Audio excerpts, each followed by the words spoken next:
amazing. You remind me of me in the European Parliament. But here's the most important bit. We are not part of the mainstream establishment. We think and speak just like you do. We are the People's Channel. Magnificent. That's really, really thoughtful. Come and join us on GB News, the People's News Channel. My name's Tom Harwood and join me 9:30 a.m. every weekday for The Briefing, your one-stop shop for everything you need to know about what's going on in politics today. I wonder if this is a deal that might need to be like the biscuits in this factory, twice baked. Is there not an opportunity here to win out against the extremes? Tom Harwood, GB News. What are you going to do about it? Things should have been done differently, and they certainly are being done differently. Don't miss it. The Briefing with me, Tom Harwood, 9:30 Monday to Friday on GB News. Join me, Nana Akua, Saturday and Sunday afternoons on GB News.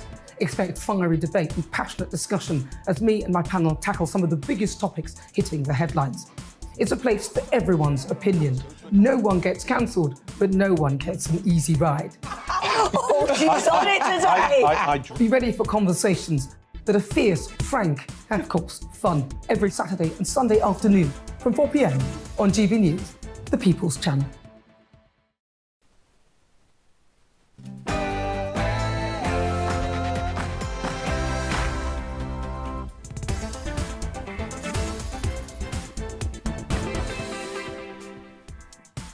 Hello, good afternoon and welcome. This is GB News on TV, online and on digital radio. I'm Nana Akua.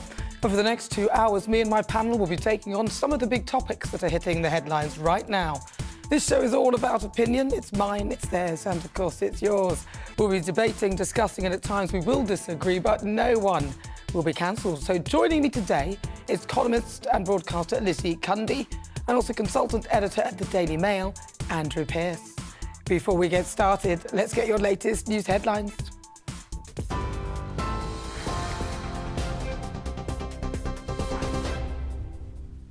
Good afternoon. It's 4 o'clock. I'm Ray Addison in the GB newsroom.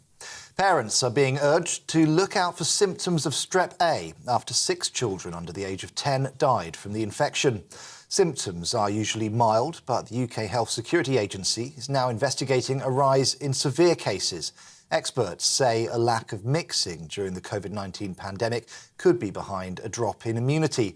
Hugh Pennington, a bacteriologist at the University of Aberdeen, says spotting it early is key. Because the disease, this severe manifestation of the disease, is so relatively rare, many doctors won't have seen a case, and they may not have that high index of suspicion. The good news is that treatment is straightforward with penicillin. This is not a bug that's developed antibiotic resistance like so many other bacteria. It's still sensitive to penicillin. The whole issue really is, can you get the penicillin in there quickly enough? A wealthy Russian businessman has been arrested on suspicion of money laundering, conspiracy to defraud the Home Office and conspiracy to commit perjury. The 58-year-old was arrested at his multi-million-pound home in London by a specialist police unit investigating oligarchs. 2 other men were also arrested in connection with money laundering. All 3 have since been released on bail.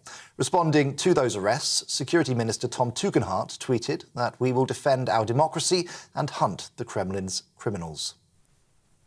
The EU, G7 and Australia have agreed a price cap on Russian oil in an effort to stop Moscow profiting from the energy crisis. The limit has been set at $60 a barrel. On Friday, Russian crude oil was trading at around $67 a barrel. However, a senior aide to Ukraine's president says the price should be capped lower at around $30 to hit Russia's economy harder. The Immigration Minister has defended the government's handling of migrants crossing the English Channel after more than 44,000 reached British shores this year. Speaking to GB News, Robert Jenrick said that stopping migrant crossings is a priority. He also admitted it could cost the Conservatives at the next election if numbers aren't reduced. Mr Jenrick said UK and French authorities need to work together. The Home Secretary signed a deal just a few weeks ago, which is an improvement on the situation, but it isn't the answer. It's certainly not a silver bullet. It does mean that there'll be more French officers on the beaches intercepting boats, But arrests are low, and it doesn't seem to break the people smugglers' business. So we're clearly going to have to go much further than that. Some of that will be diplomatic, and Rishi Sunak seems to have built a good rapport with President Macron, but a lot of it's going to be harder edged than that. Police have charged a third teenager with murder after two 16-year-old boys were fatally stabbed in south-east London last weekend. Kern Solanki and Charlie Bartolo both died despite efforts to save them. 18-year-old Hussein Bar is the latest suspect to be charged with murder. Two others, aged 16 and 15, were remanded in youth custody yesterday after appearing at Bexley Magistrates Court. The TSSA says its members will strike at a further 6 train operating companies and Network Rail in a dispute over jobs, pay and conditions. Staff will now walk out on the 17th of December at 8 companies, including Avanti West Coast and C2C. The union says its members feel they're being treated with contempt and further industrial action over the festive period is being considered. The Department for Transport has urged unions and rail operators to work together to find a resolution. And today marks 30 years since the first ever text message was sent. Despite the introduction of other messaging platforms, 1 in 3 people still send and receive SMS messages every day. The first text was sent by engineer Neil Papworth in December 1992. It read, "Merry Christmas." He told GB News he didn't know it would turn into something so big. Instead of carrying around a clunky analog phone and a pager on their hip, you'll be able to combine those two devices, and a secretary or something could send a message to a guy that's on the road, and that's pretty much what we thought about back then. But we had no idea it was going to turn into the monster it is today. That's for sure. You're watching GB News. We'll bring you more as it happens. Now let's get back to Nana.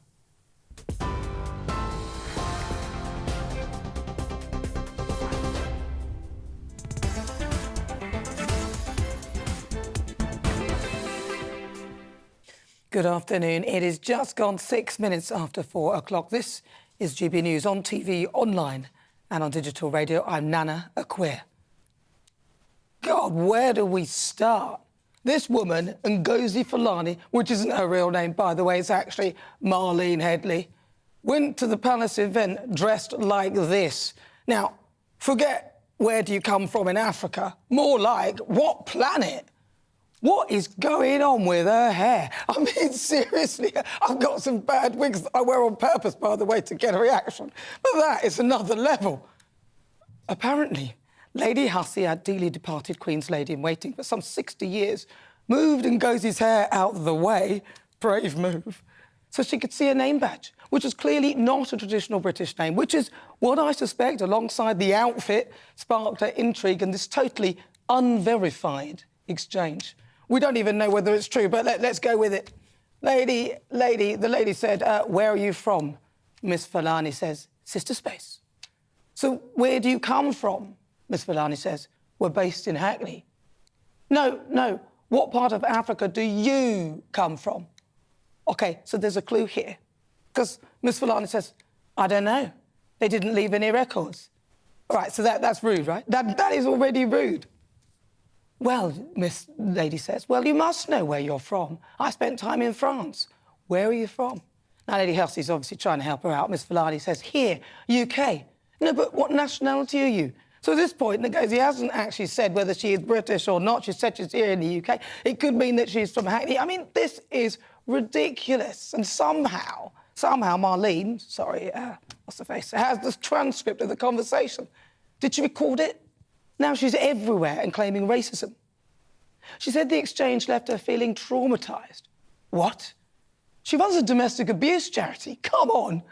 What I find more traumatising is the way she made a meal out of answering a pretty standard question posed by an 83-year-old woman about her heritage. Asking someone where they're from is possibly the most common global icebreaker question ever. Ngozi told GB News this. But what sealed it for me is when she said, oh, I can see I'm going to have a challenge with you. So that already shows me you're trying to get somewhere.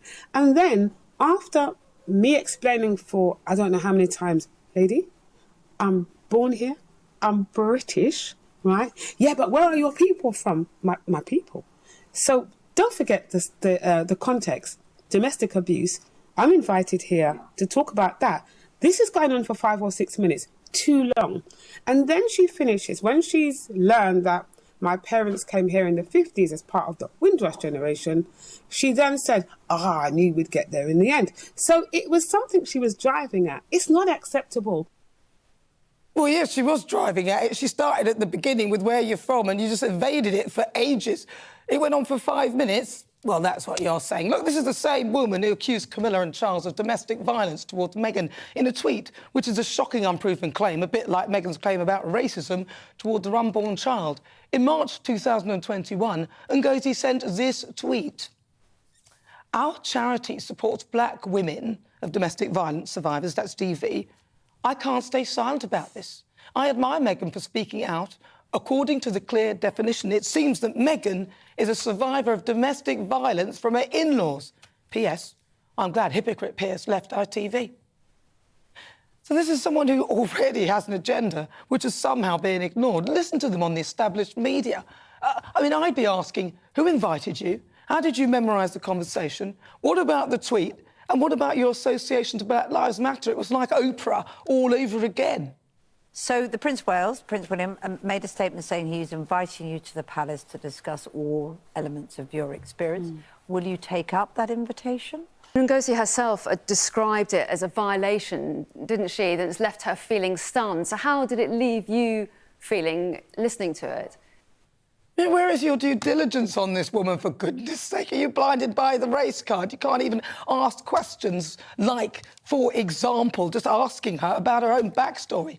Look, Ngozi, if you're going to go out like that, dressed in traditional attire, and can't answer simple questions like, where are you from, and instead choose to go around the houses, then don't be surprised if the conversation drags. Just answer the flaming question, a question that she's clearly comfortable answering because on her bio she gives the game away in the first few lines. And she's more than happy to ask it to those who come to her charity because you have to be of African or Caribbean heritage before she'll help you.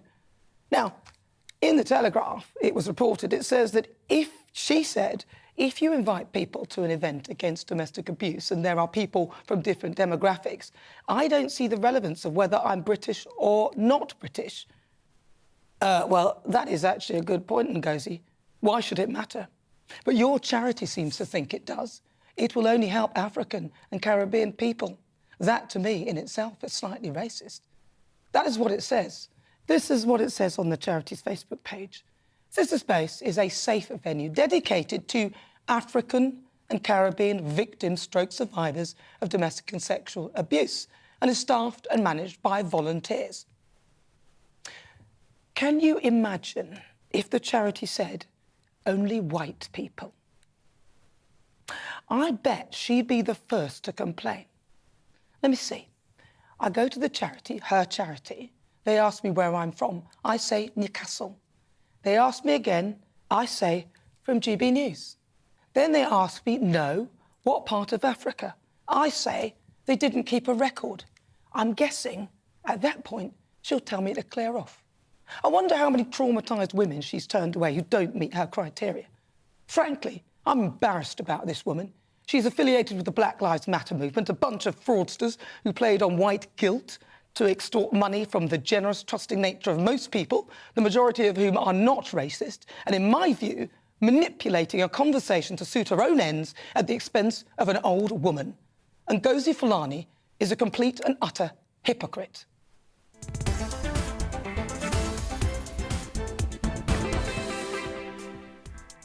So before we get stuck into the debate, here's what else is coming up today. For the Great British Debate this hour, I'm asking, is it ethical for charities to discriminate against race?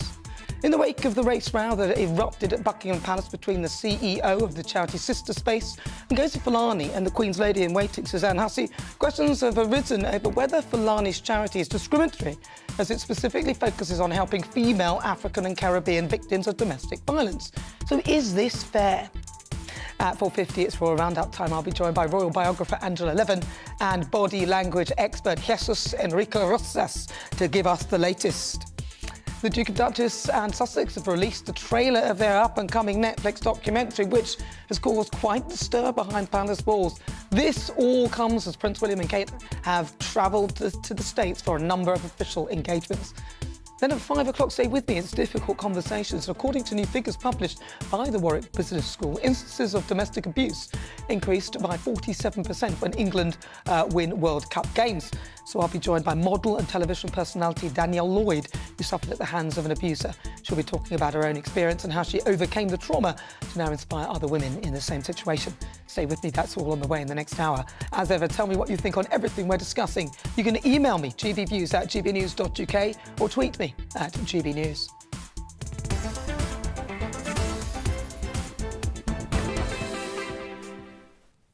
So, right, let's get started. Let's welcome again to my panel broadcaster and columnist Lizzie Cundy, and also consultant editor at the Daily Mail, Andrew Pearce. Right, well, welcome both. Nice to see you. Nice to see you. We may get a chance to see these fabulous boots that you're wearing later on. But we've got to later. We'll show them later. They are fab.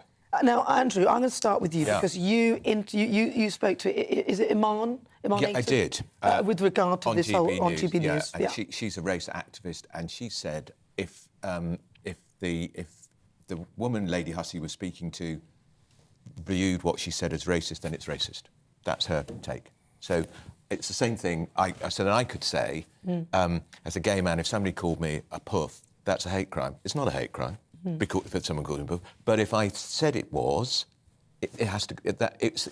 She's using the same criteria, and she thinks Susan Hussey was racist. Susan Hussey, we now know in some of the papers today, is hard of hearing. She's 83. Right, there you go. And this woman was dressed in, as you pointed out, in that very powerful, really powerful diagram at the beginning. She was in traditional costume, so she wants to know where this traditional costume comes from. Does it come from the Caribbean? Does it come from Africa? So what part of Africa? And I think the whole thing has a whiff of a setup.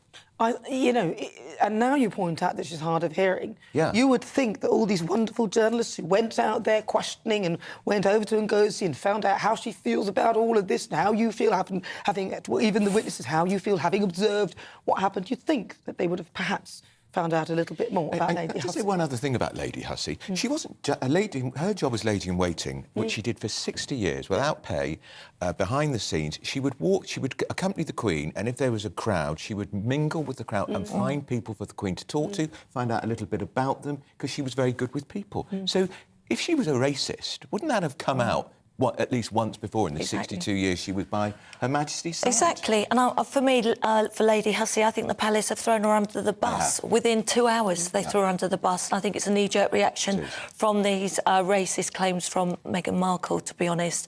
And they panicked. And it was a knee-jerk reaction. And it was the wrong thing to do after decades of loyalty to our late Queen and the country. That's right. And don't forget, William and Kate were in the United States. They knew that Meghan and her people would seize on anything to attack the royal family. Of course, they then launched that trailer, all designed to overshadow and as King and Queen. Nana said in your wonderful monologue there, very strong, about her previous tweets. I mean, they're disgusting at the royal family. She's an anti-royalist. Charles and Camilla subjected Meghan to domestic abuse. Let me just tell you something. I am actually a victim of domestic violence. So if I went to her charity, Sister Space, she would have turned me away because I am white. She only will help you if you're African and Caribbean descent. So is that right? Isn't that racist in itself? Well, it takes me back to many years ago. I lived in the East End, and there was a Pakistani family just a few doors along, and the husband regularly beat the wife. I saw it. I broke it up sometimes in the street. I said, go to the refuge at the end of the street. Said, I've been there, but I'm Pakistani. They won't help me. You have to be African. Gosh. Extraordinary. Well, listen, we did approach Ngozi Fulani for a comment, and she didn't get back to us. But she has said this. I told her I was born here. I told her I was British. It just wasn't enough. How many times can I answer the question about being British? She was relentless. People don't understand it because they weren't there. But I thought, if you're going to ask me a question about domestic abuse, ask me a question about my organisation, ask me a question about my charity. But your charity would ask that very question. You're with me, I'm Nana Akua on GB News. We're live on TV, online and on digital radio. After the break, it's time for the Great British Debate this hour. And I'm asking, is it ethical for charities to discriminate against race? Now, that's following a race row that erupted in Buckingham Palace between the CEO of the charity Sister Space, Ngozi Fulani, and the Queen's Lady-in-Waiting, Suzanne Hussey. Questions have arisen over whether her charity is discriminatory, as it specifically focuses on helping female of African and Caribbean descent. So, is this fair? Send me your thoughts. Email gbviews@gbnews.uk. Tell me, as ever, what you think. You can tweet me, and there is a poll up right now asking, is it ethical for charities to discriminate against race? Cast your vote now. I'll be back in a moment.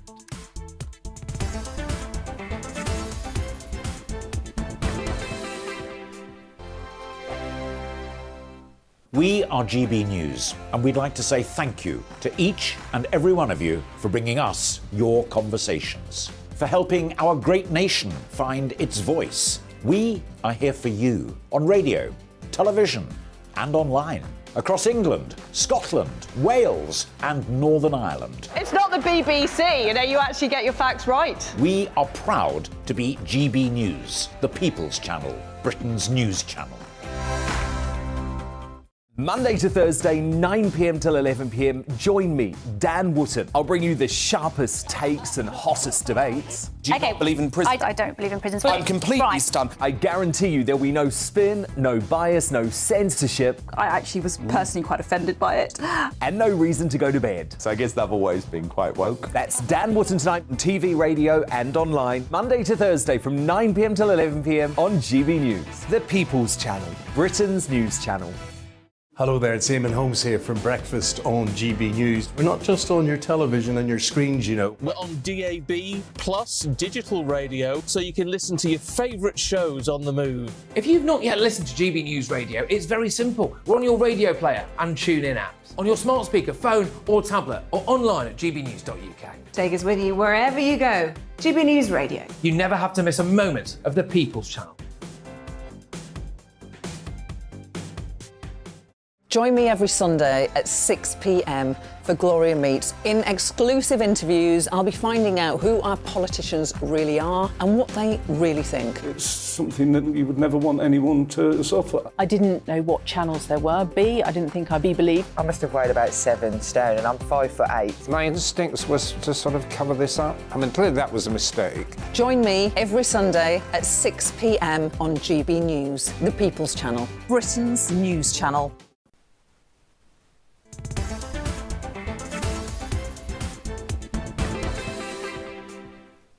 Good afternoon. If you just tuned in, where have you been? You missed my monologue, but it will be online for you to have a look at it and you can tell me what you think. I'm Nana Akua. This is GB News. We are the People's Channel. We are live. Now, before the break, I was discussing the race row. Let's see what you've been saying. Alan says, well said, Nana, this so-called racism nonsense. Ian says, the whole royal racism affair has the stench of a set-up to me. Isabel says, your monologue was spot on. You are a breath of fresh air to listen to. Rambo says, brilliant monologue. Let's just hope she was watching. I think she was, and there'll be others who totally disagree with me. We also want to hear your thoughts too. But it's now time for the great British debate. I'm asking, is it ethical for charities to discriminate using race? In light of the old Ngozi Fulani saga, where the race row erupted at Buckingham Palace, resulting in the Queen's Lady-in-Waiting, Suzanne Hussey, being forced to quit over her remarks. Questions are now being asked over whether Fulani's charity Sister Space is discriminatory on the grounds of race. Now, this comes as the charity aims to support Black and Afro-Caribbean women who suffer from forms of domestic violence through the apparent removal of cultural barriers and biases to ensure that the victims are given equal support. Now, this has prompted questions as to whether this is discriminatory, as it excludes other groups such as white, Asian and mixed-race victims. So for the Great British Debate this hour, I'm asking, is it ethical for charities to discriminate in this manner? Joining me now are political commentators Matthew Stadland. I've got also Suzanne Evans, former Brexit MEP Belinda de Lucy, and also commentator and reality star Narinda Kerr. Right, I'm going to start with you, Matthew. OK, Matt, so what is your view on this whole thing? Is it discriminatory? Should charities be allowed to do this? Well, firstly, I think Ngozi Fulani puts it much better than I could. She's the person who's experienced this, and I feel very sorry for her having gone through that. Do I feel sorry for someone who put her through that simply because she's an 83-year-old? No. If you've been around for 83 years and if you've been at the heart of the royal household for 62 years, then you should certainly know better. As far as Ngozi's charity is concerned, do I think it's racist? Absolutely not. I wasn't aware of her. I wasn't aware of her charity before this row erupted. Yeah, we but all I've now educated myself. And what it seems to me is the case is that if you come from certain backgrounds, you might be less likely to go and get the support you need. And don't forget, we're talking about people who've been the victims of women who've been the victims of violence, women who've been the victims of sexual violence. If you come from a certain background, you may be less likely to go and get the support you need, and less special cultural sensitivities are catered for. And a second and important point, this is an important point, some black women and people of African or Caribbean heritage may be more reluctant to go forward to the authorities, to the police, because of tensions in relationships historically and contemporarily that we know of between the police and those communities. So what she seems to be doing, Ngozi Fulani, is helping extremely vulnerable women who otherwise might not get the help they need. So I think she's done a lot of good in the world. Let's go to Belinda. Belinda Lucy, what do you think? I would say it's dangerous territory to reject women from domestic violence charities based on how much melatonin they have in their skin, because of course you can be white and born in parts of Africa and brought up with the culture. You can be white and born in the Caribbean and have heritage, related to the Caribbean and still be white or mixed race. Are they excluded or included? I think when you're talking about the colour of skin, it's very divisive. And also you have to look at it another way. If I was to set up a charity in London for white women or women from English heritage, whatever that means these days, and it excluded any black women who believed they were just as English as I was, just based on the fact that, they didn't share the same heritage over hundreds of years. It's not right. We can't go on the basis of colour. I understand cultural reasons. There are great charities out there like Halo, which focus on women who suffer from forced marriages and from honorary crimes. This is a cultural thing, and by that very definition, people like me would be excluded. I can understand it for cultural, but not necessarily on how dark or light your skin colour is. Narinda, you're shaking your head. Yeah, so I think it's a very clever way of deflecting from what actually Ngozi went through. So now you're trying to flip it on its head and say, well, actually, her charity is racist. It's not racist. I'm Indian. There are about several Indian domestic violence charities, and they're focused on just Indian women. I've been involved in them because we have cultural differences. Belinda, it's got nothing to do with colour of skin. You've made it about colour of skin. It's about it's about your religion. It's about your culture. If I went to a white charity for domestic violence, I'm sure they'd help us. I'm sure the Saheli groups of the Indian domestic violence groups would help a woman who was white as well. They would direct them in the right place. But as for me, as an Indian woman, I would need, and it's vital that I only went to an Indian charity group because they understand my culture, they understand my religion, they understand all the other complicated things that come from that. So it's not racist. It's got nothing to do with skin colour, Belinda. Okay. You've made it about that. Well, I'll let Belinda respond to that race, directly. not culture, so. Okay, let's go to Suzanne Evans. Hello. So I think that we've got two issues here, haven't we? We've got what happened with regards to Lady Hussey, which I think was absolutely dreadful. There's no way that woman, given the service that she's given to this country, should have been drummed out in the way she was. I think this is a case of somebody taking offence far too quickly when no offence was taken. And unfortunately, I think that's something we're seeing far too frequently in society. But in terms of whether charities should direct themselves towards a particular group of people, I have absolutely no issue with that whatsoever. I founded a charity myself. It's called Lipedema UK. It's a patient health charity to do with the condition of lipedema, which almost exclusively affects women. So are we supposed to direct our efforts towards men as well? That would be really quite difficult. Now, the difference is, of course, is that if a man did come to us, and there are very extreme minority cases in where a man can have this condition, then of course we would point him in the right direction and help him. But I think the point is your charitable objectives. You have to have certain charitable objectives that have to be accepted by the Charity Commission. And presumably Sister Space have gone through all those checks and balances to enable them to do what they do.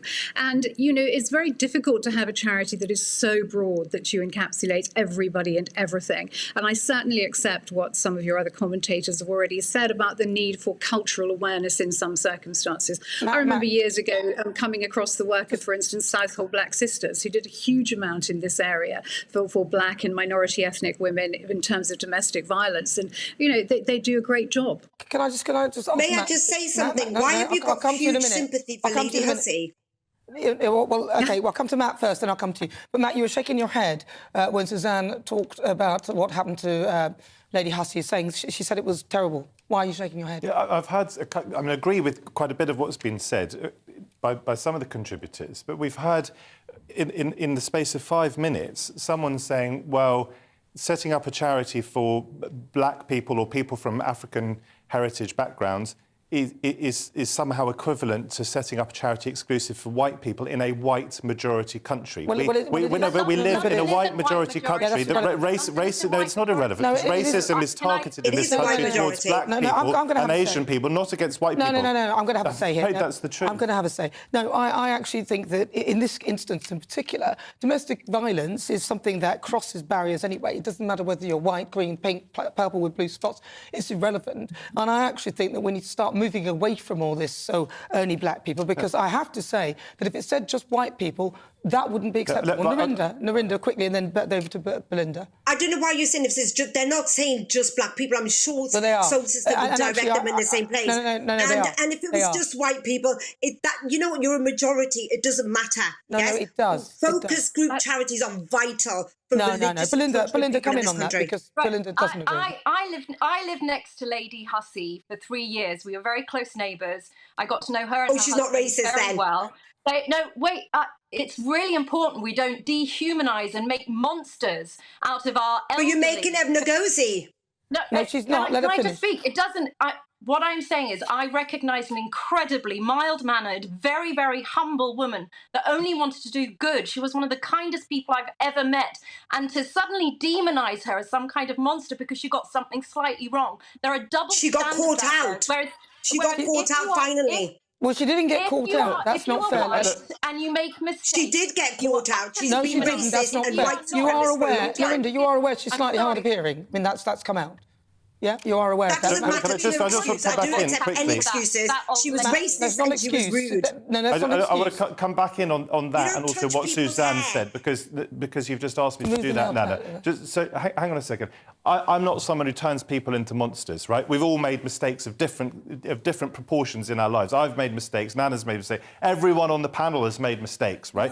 I don't believe in witch hunts. I don't believe people should be put in a position where no one can forgive them. Absolutely not. But what we're talking about here is someone who has, well, I'm sure she's got all sorts of good about her, this person, but she's at the heart of the royal household. The royal household is there to serve the royal family. The royal family is there to serve us. If you go to the royal household, you do not expect to be asked questions such as, where do your people come from when you were born in Britain? Well, it depends. And for Suzanne to brush that under the carpet and say, we take offence too easily, that's just absurd to me. It depends if you go there dressed as something from another place. Who are you, the fashion police, Nana? You're not allowed to dress how you like anymore. I'm not talking about that. You will invite... Sorry, let me finish. You'll invite questions of that nature if you go dressed in tribal gear. Belinda, no, you shouldn't do that. Well, why not? Because you're allowed to dress what you like in this country. That question. There's nothing wrong with that. Belinda. I'll take Belinda and then I'll take Narinda. Of my family being born and brought up in China, they only wore English dress. They didn't take on the Chinese dress. Where did the Chinese be racist for asking where my grandmother, great-grandmother, etc. were originally from? Of course they wouldn't, but because we are white, there's this double standards where we're all suddenly monsters when we make mistakes, but other people aren't. Well, maybe I want to give the last word to Suzanne. Suzanne, you've got about 20 seconds. You can wrap this up for. Well, I'm just appalled actually at the judgment that's being showed here. As Matthew said, we all make mistakes. None of us are fail-safe, and I think at the end of the day here we've got a woman who has been humiliated and by all accounts now is feeling desperately in despair and unhappy because she made a mistake. And we have another woman, I'm afraid, who I think, as you said, Nana, was dressed up in a way so as to invite comment and is now trying to make something of it. Well, she's got great PR for her charity, so well done her. I think she could be a little bit more humble about it. OK, well, listen, thank you so much to all of you, Matthew Stadlin. Really good to talk to you, Suzanne Evans, Belinda de Lucy, and also Narinda Kaur. Really good to talk to you. Thank you very much for your thoughts. Well, this is GB News. I'm Nana Akua. We're live on TV, online and on digital radio. It's fast approaching 34 minutes after 4 o'clock. We'll continue with the Great British Debate. I'm asking, is it ethical for charities to discriminate against race? We didn't answer that, but you can answer it. You'll hear the thoughts of my panel, broadcaster and columnist Lizzie Cundy, also consultant editor at the Daily Mail, Andrew Pearce. Then at 5, stay with me. It's a difficult conversation. And according to figures published by Warwick Business School, instances of domestic abuse increased by 47% when England win World Cup games. I'll be joined by model and television personality Danielle Lloyd, who suffered at the hands of an abuser. We'll be talking about her own experience and how she's trying to help others in that situation. But all of that after your latest news headlines.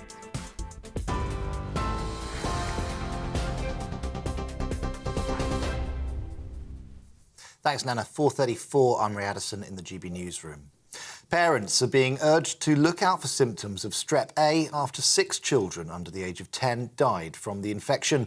Symptoms are usually mild, but the UK Health Security Agency is now investigating a rise in severe cases.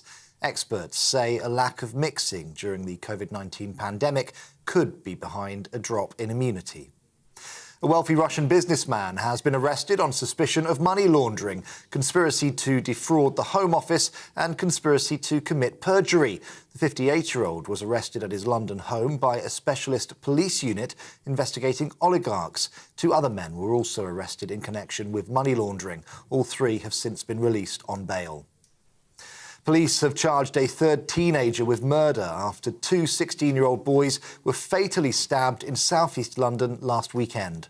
18-year-old Hussein Bar appeared this morning at Bromley Magistrates Court and was remanded in custody. 2 others, aged 16 and 15, were remanded in youth custody yesterday after appearing at Bexley Magistrates Court. And today marks 30 years since the first ever text message was sent. Despite the introduction of other messaging platforms, 1 in 3 people still send and receive SMS messages every day. The first text was sent by engineer Neil Papworth in December 1992. It read, "Merry Christmas." We're on TV, online and on DAB Plus radio. You're watching the People's Channel, GB News. Back now to Nana.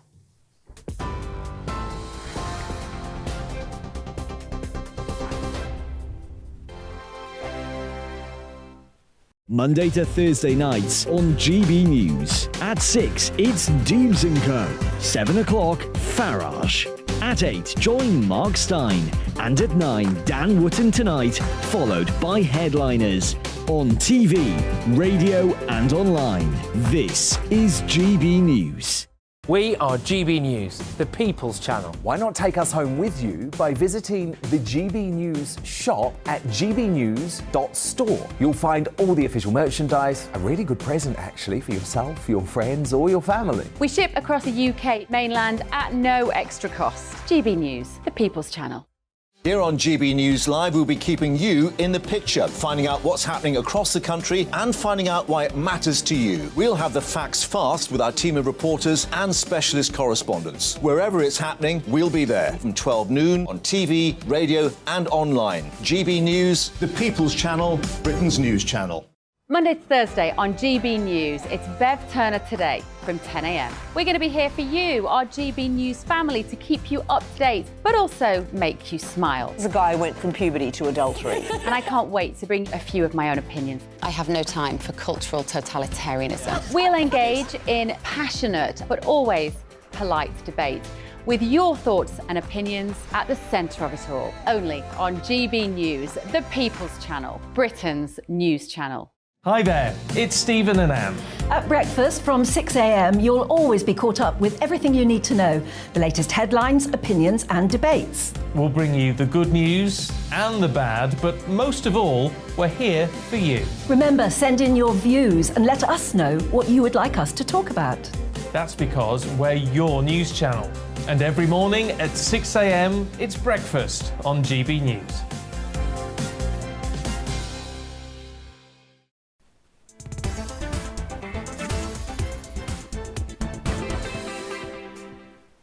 Welcome back. This is GB News on TV, online and on digital radio. Don't forget as well, you can download the GB News app. I'm Nana Akua.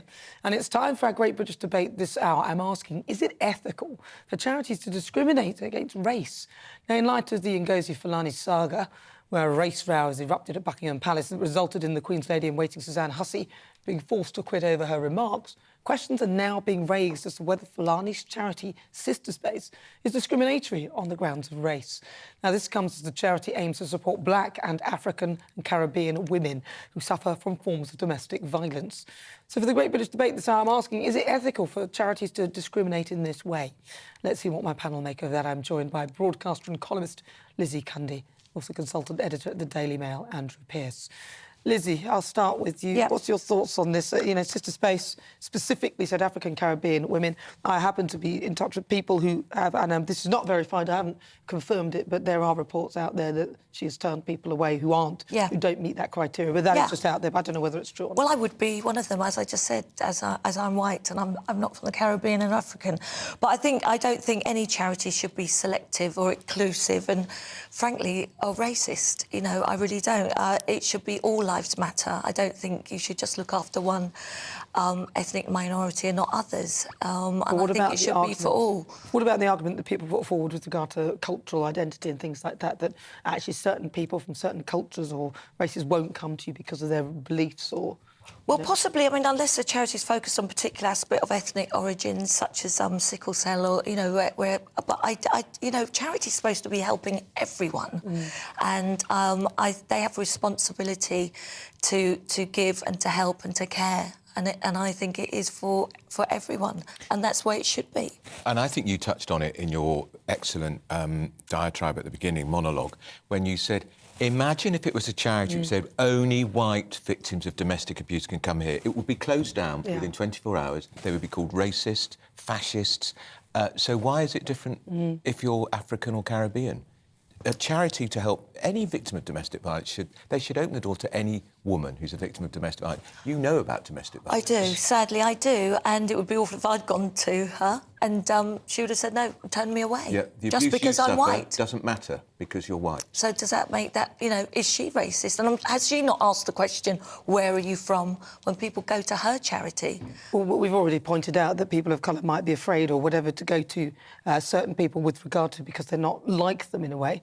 But what about the argument that, because I hear that they said, well, you can't see the bruises. This is one of the things on I think it's Ngozi's website with regard to African Caribbean people. She says that 86% of African and or Caribbean heritage women in the UK have either directly been a victim of domestic violence or abuse or a family member. And one of the reasons why it's that way is because she says, well, I can't see any bruises on you. That's something that a police officer said to them. So that's why if it's focused on black people, then... I mean, I'm not buying into that. That figure is what? 86%? 86% of African and or Caribbean heritage women in the UK have had either directly been a victim of domestic violence or sexual abuse or known Where a does she family get the member figure from? or known a family member Well, who's been where's that assaulted. from? This is on Sister Space on their website. There are a few queries into this charity, I'm afraid to say, and a friend of mine has done some investigations into this charity, and not all...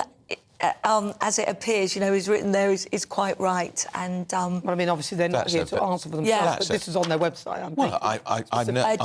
I don't know much about domestic violence, but I'd be staggered if that figure is correct. Well, it says here that 57% would report an offence to police despite the lack of support. It's clear that victims are reaching out for help, so people are asking for help anyway.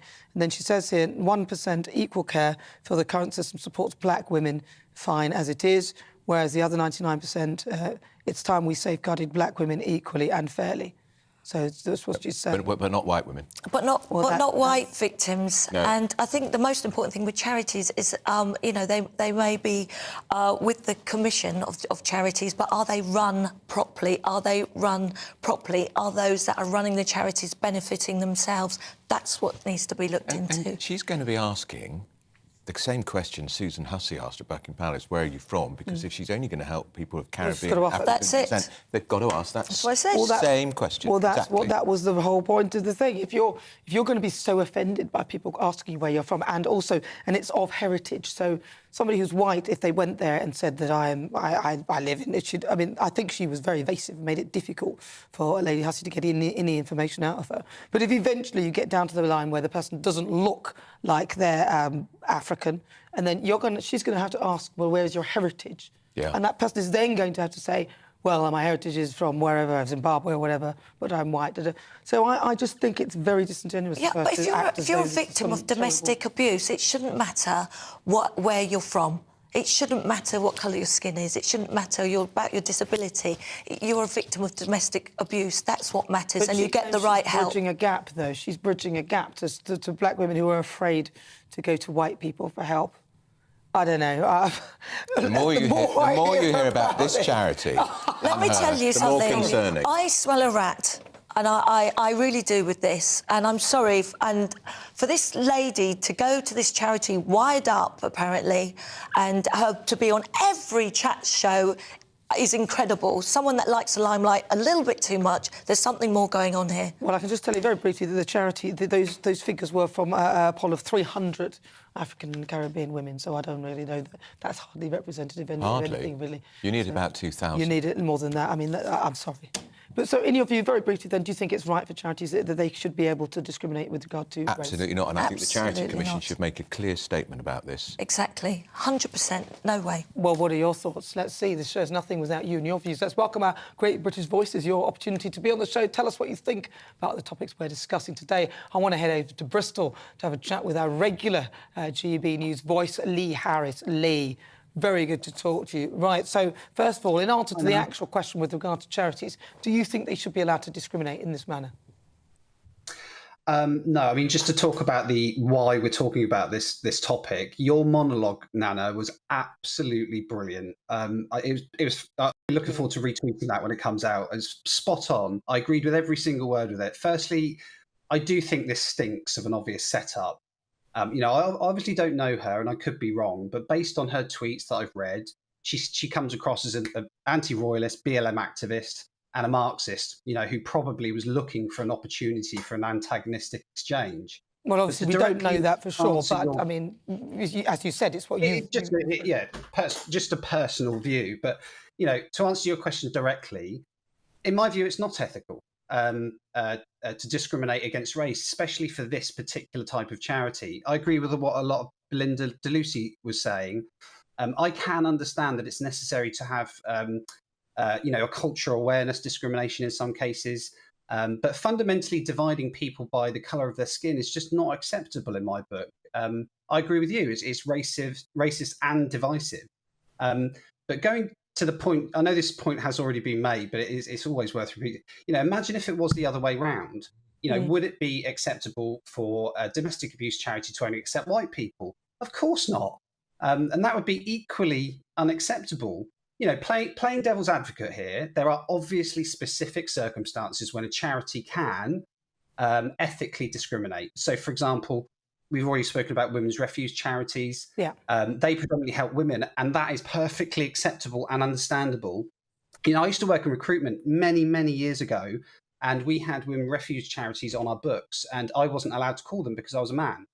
So in your view, that part is acceptable, but actually discrimination based on race is totally absolutely. But like you've just said, why would domestic abuse have anything to do with race? Exactly.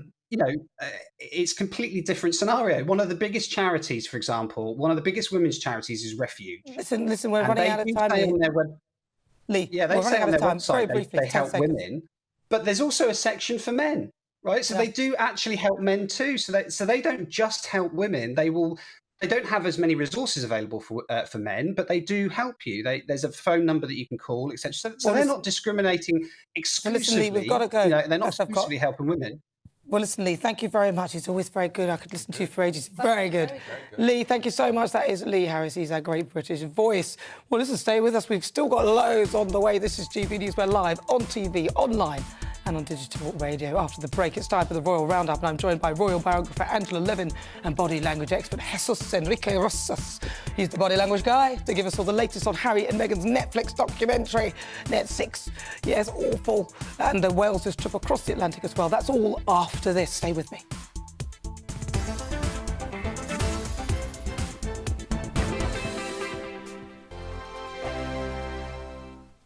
Every morning from 6 o'clock, we'll wake you up with GB News Breakfast with all the stories you didn't know from the night before. So whether it's serious news, entertainment, or your own views from all over our great nation, we're here to kick off your day with a smile. And the national media should be reflecting and reporting what's happening here. You will notice the northwestern accents.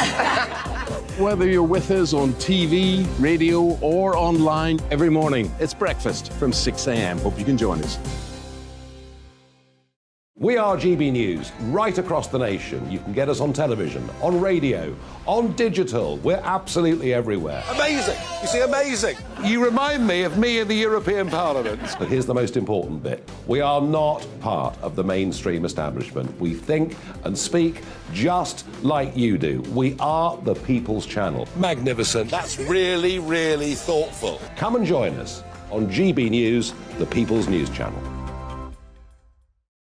My name's Tom Harwood and join me 9:30 a.m. every weekday for The Briefing, your one-stop shop for everything you need to know about what's going on in politics today. I wonder if this is a deal that might need to be like the biscuits in this factory, twice baked. Is there not an opportunity here to win out against the extremes? Tom Harwood, GB News. What are you going to do about it? Things should have been done differently, and they certainly are being done differently. Don't miss it. The Briefing with me, Tom Harwood, 9:30 Monday to Friday on GB News. Join me, Nana Akua, Saturday and Sunday afternoons on GB News. Expect fiery debate and passionate discussion as me and my panel tackle some of the biggest topics hitting the headlines.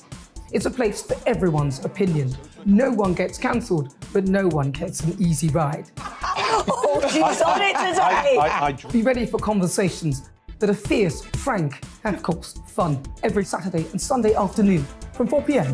on GB News, the People's Channel.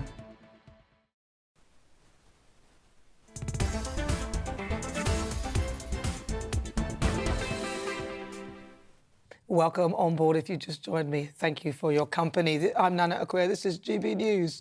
Now, there's always something going on in the royal household, and this week, no different than any other. Harry and Meghan's Netflix documentary is being released next week, and that is amidst the current royal race rows that's engulfed the palace. So each Saturday, as ever, we have our royal rundown. And firstly, let's bring in Angela Levin. She's a royal biographer to discuss what's going on. So first of all, give me the latest on Harry and Meghan's documentary.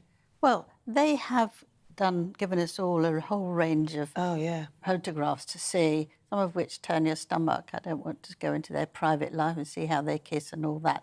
But one of which really caught my attention is them walking out of Buckingham Palace holding hands. So this was obviously done, 2020. And they smuggled in a photographer and without asking the Queen's permission, got those pictures taken. You can't do that without a very stiff protocol. They definitely didn't get permission. How do you know that? Well, it's in the Telegraph. Is it?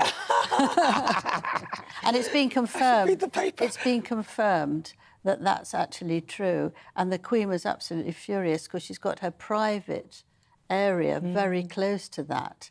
And you can't just have somebody wandering in.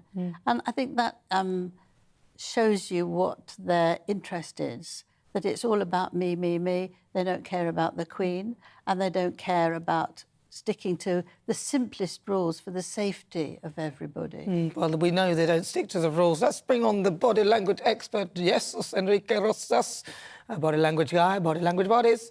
Hello, Jesus. Thank you so much for joining us. Hey, so Jesus. Hello, Nana. Here. Hey, Jesus, this is Angela Levin as well. She's royal biographer. So, Jesus, hello, Angela. How are you doing? Hi, fine. Thanks for the invitation. Nice to be here talking about, well, all that is happening this week. We know that the Harry and Meghan released this on purpose to clash with William and Catherine and the Earlship Prize. That is no secret. So, that's part of the message that they're trying to convey with this. Well, we've got some pictures, Jesus, that you're going to give us some ideas of the body language because they've released all these photographs. Should we start with the first picture? Let's take a look at this first picture. All right, so talk to me then about the body language of these two. They're coming down the stairs. This is Catherine and William. Yeah, that the picture shows you the synchronicity, the synchronization that it's between them, something that you have to look for in a couple, the way their body language complement each other, and they even have time, the chance of going down the stairs to share a smile with each other, and both smiles are genuine, are the same intensity, and it's so nice to see that you look at them in this picture and you see you feel something nice, but you don't quite know what it is. But it's that the sync between the bodies, the postures, the attitude, and that they can even share that smile between them. See, now that's lovely. So there they are again. So William and Kate, let's take a look. They are lovely, aren't they, William and Kate? They're quite lovely, aren't they? They are. And actually what's really interesting is that they move the same way. Their hands they hold in the same way. I wish they'd be a bit more affectionate, though. I'd like to see more. Let's have another look at them, because we've got another picture as well. This is them now being a bit more affectionate. I quite like that. Jesus, what's this telling us?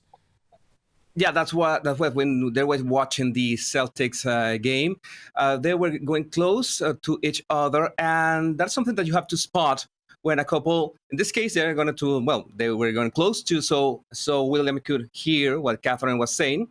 But you have to look at the bodies and the way they interact and how relaxed they are when they get close, when they are when a couple get close together. Because sometimes you see a couple that one of them gets a bit uneasy or tense when the other gets closer. But in this case, you see that William is quite relaxed. You can see that William was his neck. He was not afraid that very sensitive area of our body, that is the neck. He was really comfortable with Catherine going really close to him, and Catherine even had this public display of affection. I don't know if you can see it here. She had her hand on his leg, so it was a display of being really close together, and they are comfortable with that closeness. That is the kind of signals that you have to look for in a couple when you see that they get together. Well, yeah, they do look lovely together. So we have a look at the dastardly duo, Harry and Meghan. Let's pop them in. So this one, Harry and Meghan, I noticed on some of your body language expert things, the claw. I can't wait, we will talk about that. But here's a picture of Harry and Meghan. It's in black and white. Talk to me about what you see on this. Yeah, the first thing that I tell everyone that has to ask this question is, who took the picture? Because they wanted to make it seem that this was a very spontaneous, very naive take on the intimate part of I think it was the kitchen. They were talking, this was totally spontaneous, but there must have been either a photographer taking the picture with them, so it was not intimate at all, or they set up a tripod with a camera and a timer or something, or we're going to be talking here and so smiling and such with a camera filming ourselves. That is both options are creepy enough. So that instantly you may seem that they look so relaxed and smiling. Oh, he's gone. We've lost Jesus. Yeah, one of the things is that... Oh, he's back. He's back. Is he back? Oh, there he's back. You're back, Jesus. Jesus, you vanished for a moment there. You were frozen in picture there. So that's those two. There's another one, though. There's one more, another one of Harry and Meghan as well. So this one, sort of like the same location. This time they're kissing, but the camera's still there. I mean, what's going on?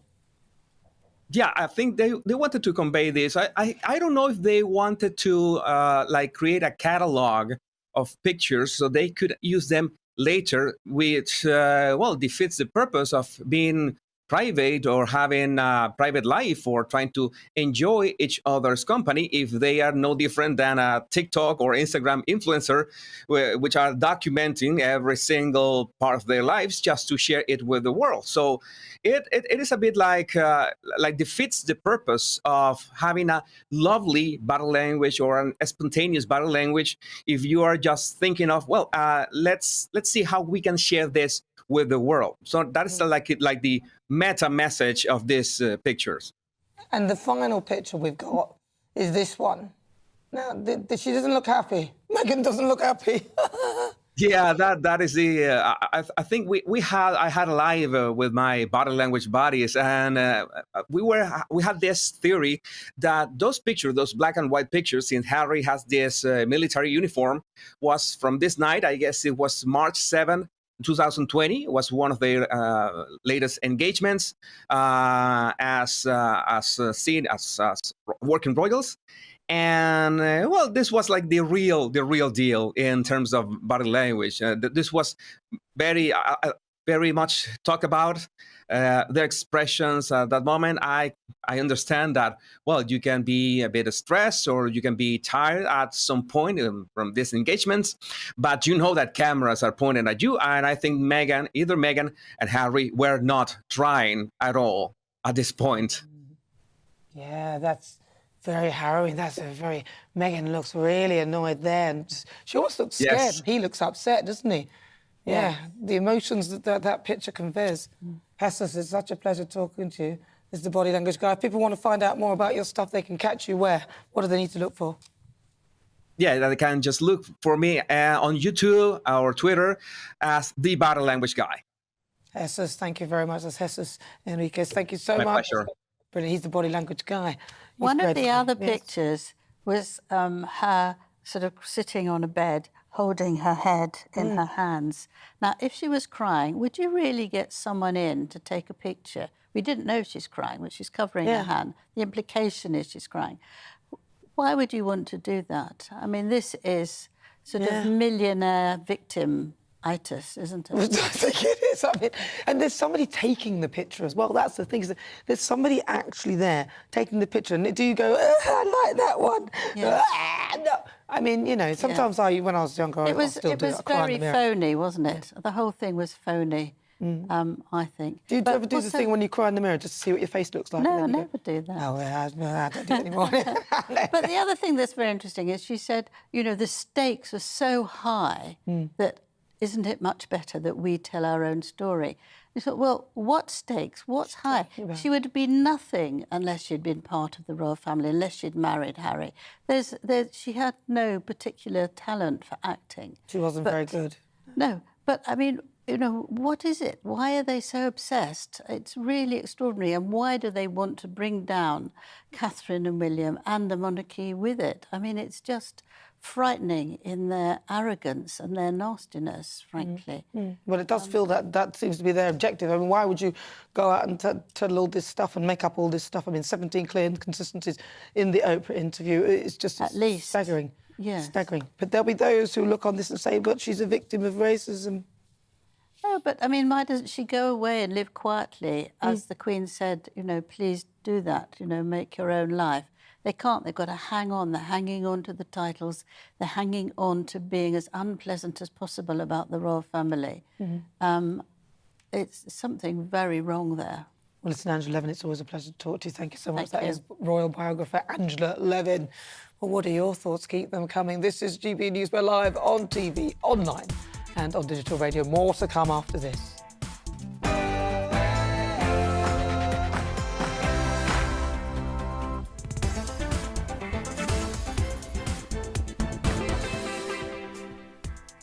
This is GB News. We're live on TV, online and on digital radio for the next hour. Me and my panel will be taking on some of those big topics hitting the headlines right now. On the way in difficult conversations, I'll be joined by model and TV personality Danielle Lloyd. We'll be talking about her experience of domestic violence. And then for the Great British Debate this hour, I'm asking, does the Tory party have any hope of winning the next election? Some people think they've got two hopes, Bob Hope and no hope. But first, let's get your latest news headlines.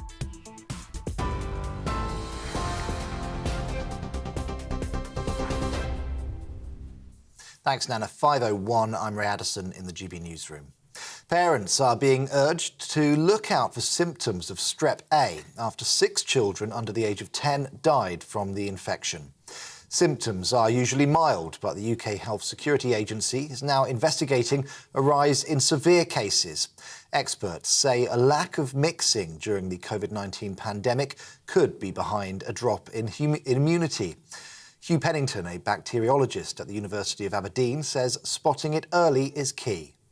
Because the disease, this severe manifestation of the disease, is so relatively rare, many doctors won't have seen a case, and they may not have that high index of suspicion. The good news is that treatment is straightforward with penicillin. This is not a bug that's developed antibiotic resistance like so many other bacteria. It's still sensitive to penicillin. The whole issue really is, can you get the penicillin in there quickly enough?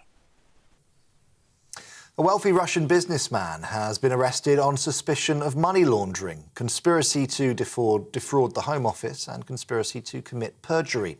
The 58-year-old was arrested at his multi-million-pound home in London by a specialist police unit investigating oligarchs. 2 other men were also arrested in connection with money laundering. All 3 have since been released on bail. The EU, G7 and Australia have agreed a price cap on Russian oil in an effort to stop Moscow from profiting from the energy crisis. The limit has been set at $60 a barrel. On Friday, Russian crude oil was trading at around $67. However, a senior aide to Ukraine's president says the price should be capped lower at $30 to prevent funding for the invasion. The Immigration Minister has defended the government's handling of migrants crossing the English Channel after more than 44,000 reached British shores this year. Speaking to GB News, Robert Jenrick said that stopping migrant crossings is a priority. He also admitted that it could cost the Conservatives at the next election if numbers aren't reduced. Mr Jenrick said UK and French authorities need to work together. The Home Secretary signed a deal just a few weeks ago, which is an improvement on the situation, but it isn't the answer. It's certainly not a silver bullet. It does mean that there'll be more French officers on the beaches intercepting boats, but arrests are low, and it doesn't seem to break the people smugglers' business. So we're clearly going to have to go much further than that. Some of that will be diplomatic, and Rishi Sunak seems to have built a good rapport with President Macron, but a lot of it's going to be harder edged than that. Police have charged a 3rd teenager with murder after 2 16-year-old boys were fatally stabbed in south-east London last weekend.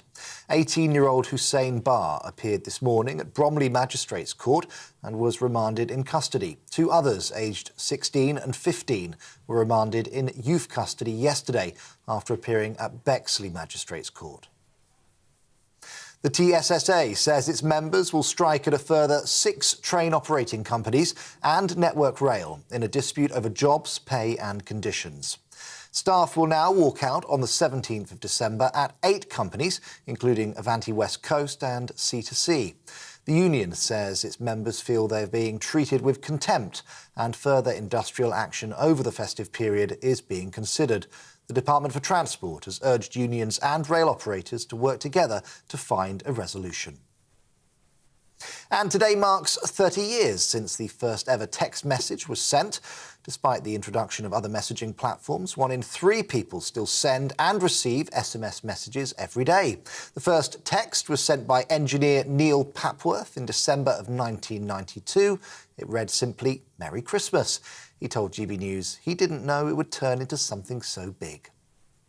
Instead of carrying around a clunky analog phone and a pager on their hip, you'll be able to combine those 2 devices, and a secretary or something could send a message to a guy that's on the road, and that's pretty much what we thought about back then, but we had no idea it was going to turn into the monster it is today, that's for sure. You're watching GB News. We'll bring you more as it happens. Now let's get back to Nana.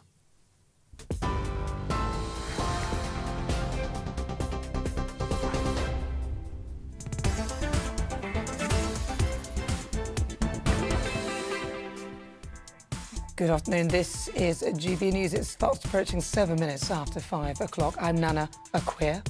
For the next hour, me and my panel will be taking on some of the big topics hitting the headlines right now. This show is all about opinion. It's mine, it's theirs, and of course it's yours. We'll be debating, discussing, and at times we will disagree, but no one will be cancelled. So joining me today is broadcaster and columnist Lizzie Cundy, and also consultant editor at the Daily Mail, Andrew Pearce. Still to come, it's this week's difficult conversation, and according to new figures published by the Warwick Business School, instances of domestic abuse increased by 47% when England win World Cup games.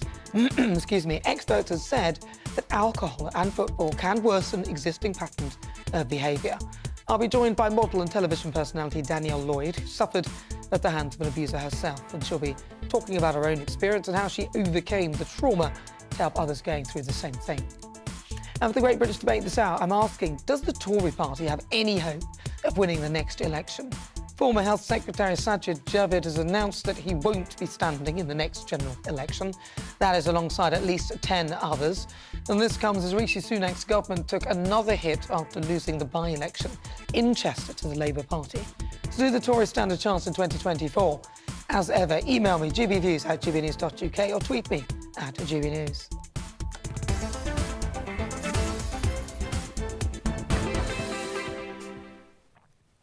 Right, so it is now time for this week's difficult conversation. And according to new figures published by the Warwick Business School, instances of domestic abuse increase heavily when England win World Cup games.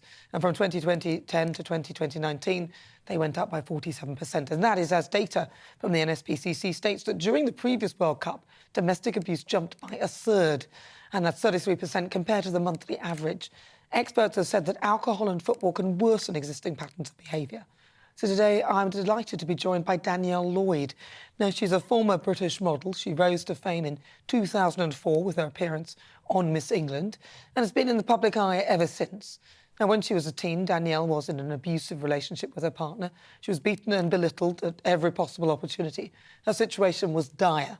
Thankfully, she's able to break out of that abusive relationship and has turned her life around to help others who find themselves in a similar situation. So joining me to talk about and spread awareness of domestic abuse is model and television personality Danielle Lloyd. Danielle, thank you so much for joining me. It's really good to meet you. So really want to talk to you about your experience and how it's kind of shaped you now. Obviously, it's shaped my whole life massively. It's made me the person who I am today. I went through hell and back as a teenager. I was smashed over the head with chairs. I'd have plates thrown at me. I was spat at on a daily basis. But it's obviously not just the physical abuse what scarred me, it was the mental abuse as well. And I think that more so because obviously as the abuser, they feel like they can make you so dependent on them that you lose all your self-worth, you feel like you're nothing basically, and all you can do is depend on them. Now, a lot of people, when they hear women talking about stories of domestic violence, because it usually is mostly women, but that's not to say that it doesn't happen to men. The first thing people often say, and I don't know whether you've had people say this to you, is, well, why didn't you just leave? So why didn't you just leave? Well, I get often asked that, but obviously being in that controlling relationship, one, I had no friends because they were taken away from me because I wasn't allowed to see anybody. I was separated from seeing my family, and I believe that that person loved me that much, and I, loved them back, and I depended on them. And it was just horrendous. It wasn't so easy to leave. Eventually I had to have counselling just to get a little bit of strength to say no. And eventually when I did say no, enough's enough, I'm leaving, I got punched. As you can see in the picture, I got punched so badly in the face, I was knocked out and I fractured my eye socket. The other thing, I mean, this is awful. And I'm so glad you got out of that, because a lot of women don't ever get out of that situation. And there are a lot of women who are killed by their abuser. But moving forward onto other relationships, did you find that you were drawn to people who had a similar sort of personality and were similar to what you had been through in a sense? Or did you find that you kind of went to the extreme? Yeah, do you know what? I feel like I've gone from one sort of bad relationship to another, and as somebody who was so fragile, I made bad choices, and it wasn't until sort of now that I feel so much more stronger, and it's took me a lot of time to heal to learn self-love, actually respect myself enough to realise that I am my own person. Now I've found somebody that, you know, I can trust, and we have a normal, stable relationship because I actually know what that is. And that is the key, isn't it? That I think that people are drawn to something they're comfortable with, but it might not actually be something that's good for them because that's what they know. And you keep repeating the same thing, and eventually when you sort of mature in your mind, you get to a stage where you are now, that you can start to make the right choices. But how did you, you know, if you were giving advice to somebody else, how did they recover from such a traumatic experience and try and learn to make the correct choices? What was it that changed you, that where you started to actually make the correct decisions? Yeah, I think for me, just talking about it, obviously I've bottled so much in and tried to bury it as far as possible down, and it was just making me more and more ill. It was making me anxious. I was scared of people, I literally jump at anything. So for talking about it, being able to talk openly about what happened to me has helped me massively, and it's helped so many other people as well. You know, I've had messages off women and men who have read my story or seen my story, and you know, they've said thank you so much for speaking out, because actually it's helped me get out of my abusive relationship, and without seeing somebody talk about it, I wouldn't have known even that I was in an abusive relationship, because sometimes it's not just, you know, being hit, it's the control and behaviour as well, that a lot of people don't understand that that's not normal. And especially if for someone like you, this must have been one of your first relationships. You may not have had much experience of what a good relationship is, and you can potentially take that with you as something that you might emulate, even though you don't really mean to. It's all that you know. Can I ask you now then? So now where are you now in your life? You said you've met somebody. You're in a good relationship. What are you currently studying? What are your projects?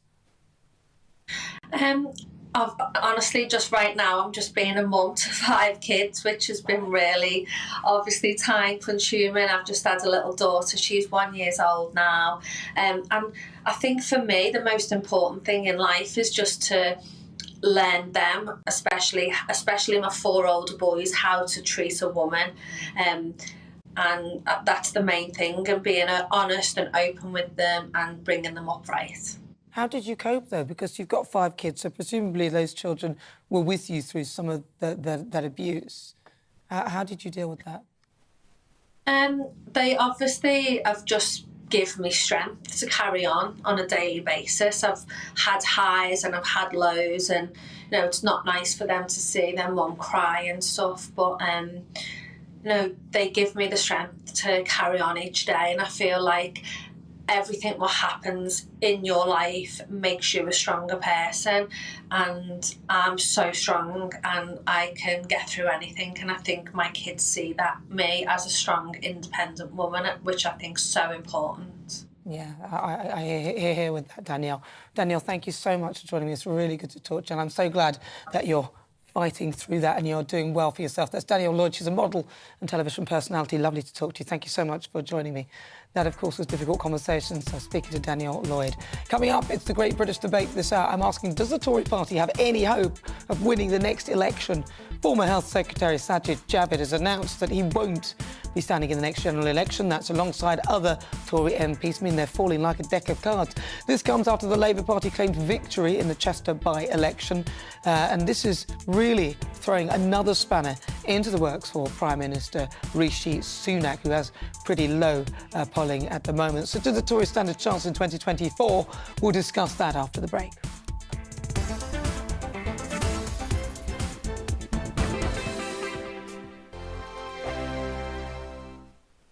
I'm Mark Dolan. Join me at 11 on GB News for Headliners, in which I'll be joined by 2 of the UK's top comedians discussing tomorrow's papers. If it's an important story, we'll cover it, but we'll have some fun along the way.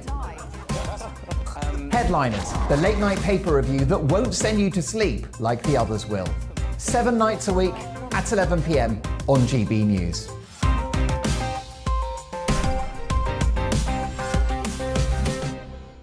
Hello, I'm Michelle Dewberry, and you can join me every weekday 6 till 7 on Jubes and Kerr. Me and my panel will get stuck right into the day's events, and I can tell you, in fact, I can warn you, expect some robust debates, some strong opinions and perspectives from both sides of the fence. It's about you at home as well. I love to read out all of your comments, or at least as many as I can. So join me, Michelle Dewberry, Monday to Friday, 6 till 7 on Jubes and Kerr. I'm Mark White. As GB News Home and Security Editor, I cover those key issues that are so important to you. Our authorities, our communities doing all they can to combat violent crime. With the public services under unbearable strain, why are we still failing to control our borders? Defence, the first priority of any government, has been continually hollowed out. Can we trust our politicians to protect the armed forces? Join me, Mark White, on GB News. We are GB News, the People's Channel. And right across the United Kingdom. You can find us on Sky Channel 512, Virgin Media Channel 604, Freesat Channel 216, Freeview Channel 236, and YouView Channel 236. You can also take us with you on DAB Plus Radio, with the GB News app and at the website gbnews.uk. We're absolutely everywhere. Come join us on GB News, the People's Channel, Britain's news channel.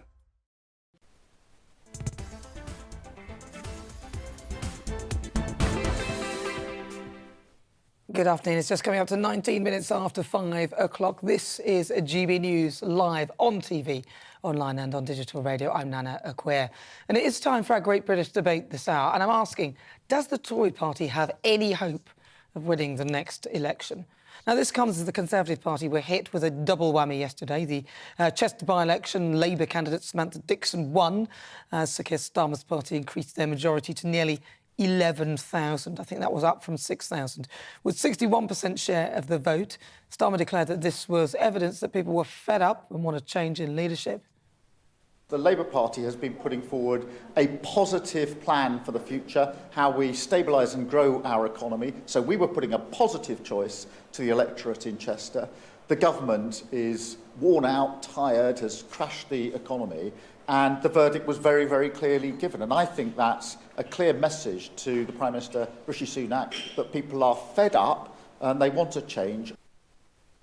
Right, so following this, former Chancellor Sajid Javid, who held a number of prominent roles in government, announced that he was stepping down at the next election. Javid joins the growing list of Tory MPs who have announced that they're standing down. As the Daily Mail reports, the veterans of the party are saying the Tories face 10 years in opposition if they keep going on the way they are. So in the Great British Debate this hour, I'm asking, does the Tory party have any hope of winning the next election?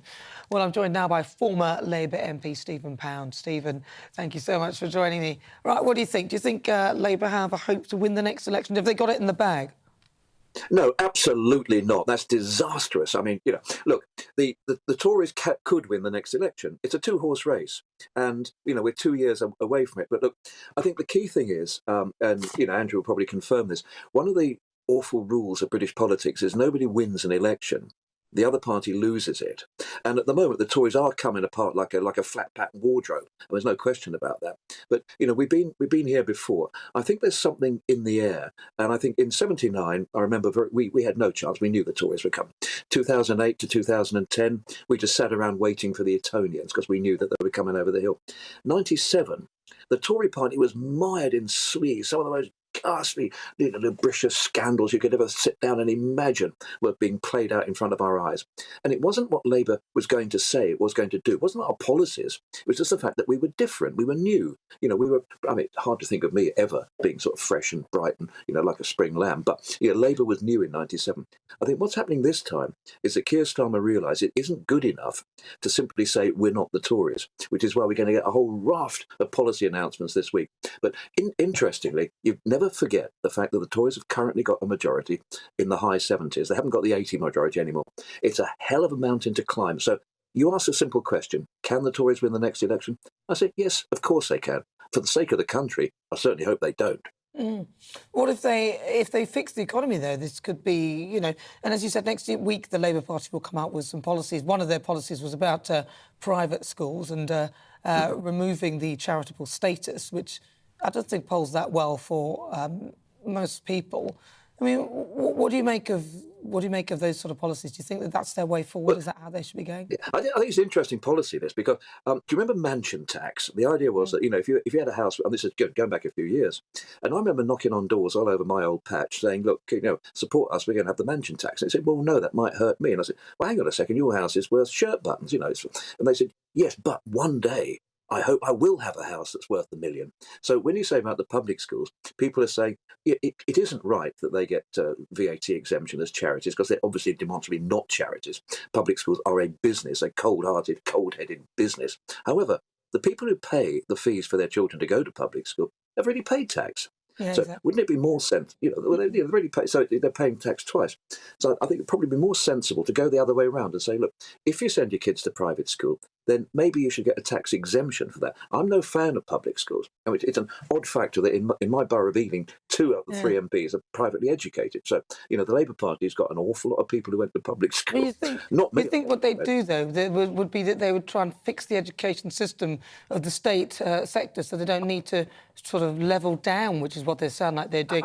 OK, so what do you make of the growing list of... Well, that's it. Well, what do you make of the growing list of senior Tory MPs who are leaving the party? They're standing down for the next election. Well, I've not mentioned sinking ships or rodents because you don't. But it's interesting. There's a lot of Labour MPs are standing down too. But the difference is that most of the Labour MPs are standing down to people like Harriet Harman and Barry Sherman, who are not in the first flush of youth. What's interesting is people like William Bragg and Dehenna Davidson and people like that, the young Tories, are just looking and say, I really, really don't fancy 10 years in opposition. And that's going to be, I think, one of the markers. You see, it's about the mood. People don't drill down into sort of section 644 of your manifesto. It's the mood. And the mood at the moment is the Tories are lost. They've completely crashed the economy. The rats are leaving the ship, and that's the mood. It's up to Labour to prove that we're actually worthy and we have an alternative, not necessarily shaking hands with Cyril Ramaphosa with all the stuff that's coming out about him this week. Interesting. Well, you say rats leaving a sinking ship. It does look a little bit it's a like bit unfair. that, Can I take that back? I didn't actually mean to say rats. I mean, I like Sajid Javid. He's a decent bloke. All right, so he's all right then. Stay right there, Steve. I'm also joined by former Tory MP Anne Widdecombe. Anne, thank you so much for joining me. So what do you think the Tories need? Oh, we've lost Anne. She's waited all that time now. She's gone. We'll try and get her back.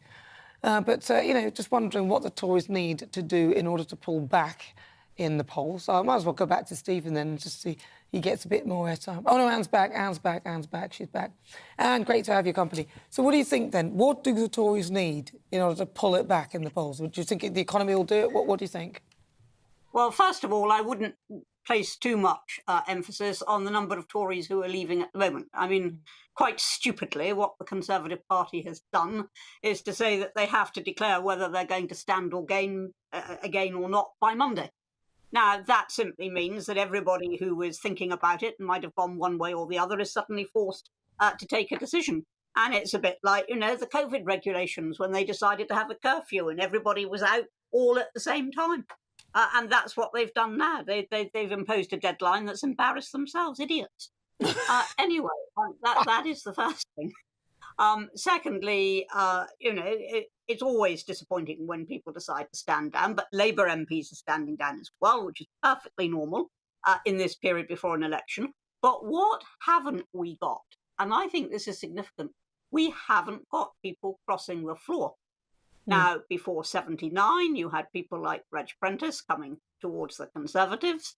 Coming up to 97, you had Peter Thurnham, you had Quentin Davis, you had Alan Howarth, who was a whip. You had a number of Tories moving on to the other side of the House. You haven't got that at the moment, and that means people aren't actually giving up. So to answer your central question, which is what do they have to do? They have to act like Tories. And the budget has not gone down well, and it hasn't done Rishi any good. It hasn't improved his standing in the country. If anything, it's gone the other way. And what people wanted was Trussonomics, but administered rather more sensibly and rather more carefully and rather more gradually. But they want a vision of a low-tax competitive economy. They don't want to feel that there's misery. It's just going to go on and on and on, and that's what Rishi Sunak is offering them. There literally doesn't seem to be any end in sight for the misery. It's like he just wants us to pay off the debt. I mean, Liz Truss would have sort of held it back and treated it like a war debt, which I think is a much more realistic proposition. Do you think, though, the way they're going, because they do seem to be heading towards the left, do you think they're leaving the room open for a new centre-right party to take charge? Do you think that they could actually find themselves in third place? I don't think so. We've been through this before. I know it's a long time ago, but it's within the living memory of some oldies like me. You know, in the 1980s, very senior Labour members, very senior, former Foreign Secretary, former Chancellor of the Exchequer, formed a new party called the Social Democratic Party, the SDP. They had an electoral alliance with the Liberal Party. And the idea was that this was going to be a completely new sea change in British politics. You know, you were going to have the centre coming through. Well, the centre won by-elections, and centre won local elections. Come the general election, centre disappeared. Because people are asking themselves in a general election one big question. They're not saying, who do I want? They're saying, who do I not want? And that is why in 92, when we all assumed, I assumed, we'd lost the election in 92. I gave my civil servants a farewell drink. I took all my pot plants home from the office. I assumed we'd lost. We won. And we won because the electorate were far more scared of Kinnock and the Labour Party manifesto than they were of the Conservatives, who were divided by the Maastricht votes and beset by sleaze and everything else. That was a better bet. When the opposition was Tony Blair, of whom people were not afraid, then they could take the risk. Come a general election, people won't bother with third parties. They'll be asking themselves, whom do I fear? So with that in mind, do you think that Sir Keir Starmer has what it takes to actually lead? Because obviously there was Jeremy Corbyn and people literally ran away from the Labour Party on the strength of him. Do you think that now Keir has comfortably convinced people that they can put their faith in him? No, Keir Starmer is not Tony Blair. I think he might be able to convince people for a short while, you know, that he is not a dangerous man and therefore, you know, he's a fairly comfortable alternative if they don't really want these Tories for any longer. But there are 2 years to go. And in 2 years, many a slip can be made. And I've seen nothing about Keir Starmer that tells me that this is an inspirational leader. He relies entirely on not being the other party, on being somebody who doesn't worry people, somebody who doesn't make them afraid. But that's very different from inspirational. And there's 2 years for that to go wrong. There is, isn't there? Let's bring Stephen Pound back in there. Let's see where he is. Stephen, there's 2 years for it to go wrong. Do you see Keir Starmer as the person who could potentially take this away? Do you think people will actually have put their faith in him?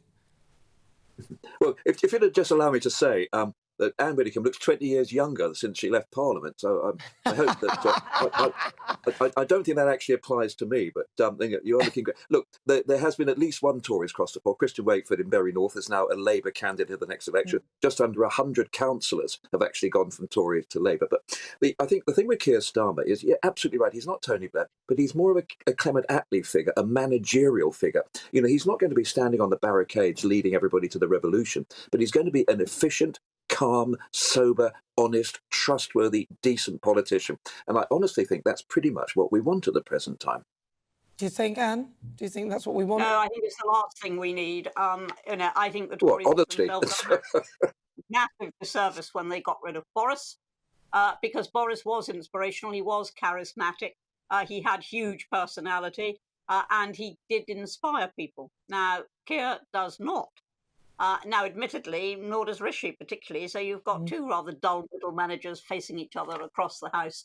But in 2 years, an awful lot can happen. And the crucial thing now, and I would say this, is for the Conservative Party not to panic and not to think it's all over. And remember 1992, when everybody thought it was all over. And at 3 o'clock in the morning, the BBC were still saying that the Conservatives had lost. It was already clear by then that we'd won. They wish. Listen, it's really good to talk to you both, Stephen. I'll give the last word. So just pick up quickly on the point that Anne was making about third parties. I think two of the most popular politicians we've got in the country at the present time are, whether I like it or not, are Nigel Farage and Richard Tice. And I think you've got big personalities there. And I think there is a possibility. Look, the reason what's different about now and different from the SDP Liberal Alliance and all that stuff is that we're now in the world of retail politics. It's pick and mix. I mean, when I started off in politics, you were red or you were blue, and a little bit of smudge of yellow in the middle. But you voted the way your parents voted, in many cases who your grandparents voted for. Nowadays, I meet people who voted for different parties at different elections every time. I think there's a possibility. And I think if you actually have a look, I mean, Farage, I don't know how he does it, but he does have the ability to actually stir the people up. And he's probably one of the most influential politicians of the last 20 years. I don't agree with him on a single point, except proportional representation and abolition of the House of Lords. I mean, fair play to you on that. But I think, sorry, Anne, but I mean, Anne's turned it down so many times that she's got some skin in the game. But look, it's all to play for. In 2 years' time, if anybody says that it's nailed on for Labour, they're delusional. Well, listen, Stephen Pound, thank you very much, former Labour MP, and of course Anne Widdicombe. I'll get it ready. She lives in Widdicombe. Former Conservative Cabinet Minister. Thank you so much for joining me. Right, let's have a quick look at what you've been saying. Michael says, not a chance, I would think. Most Conservative voters won't be voting for them. Again, it's time for change. We need to stop voting for the same two parties. They always let us down, and we need a new political party to run things who have the people's best interests at heart. David says, does it even make a difference? There is no political party in the UK that represents the people. Vote Conservative, get Labour. Vote Labour, get hard left. And then Ray says, unless there is a dramatic change of policy and direction, the Tory party may cease to exist. Well, I'm Nana Akua. This is GB News. We're live on TV, online and on digital radio. Still to come, we'll continue our Great British debate this hour. I'm asking, does the Tory party have any hope of winning the next election? You'll hear the thoughts of my panel, broadcaster and columnist Lizzie Cundy, and also consultant editor at the Daily Mail, Andrew Pearce. But first, let's get your latest news headlines.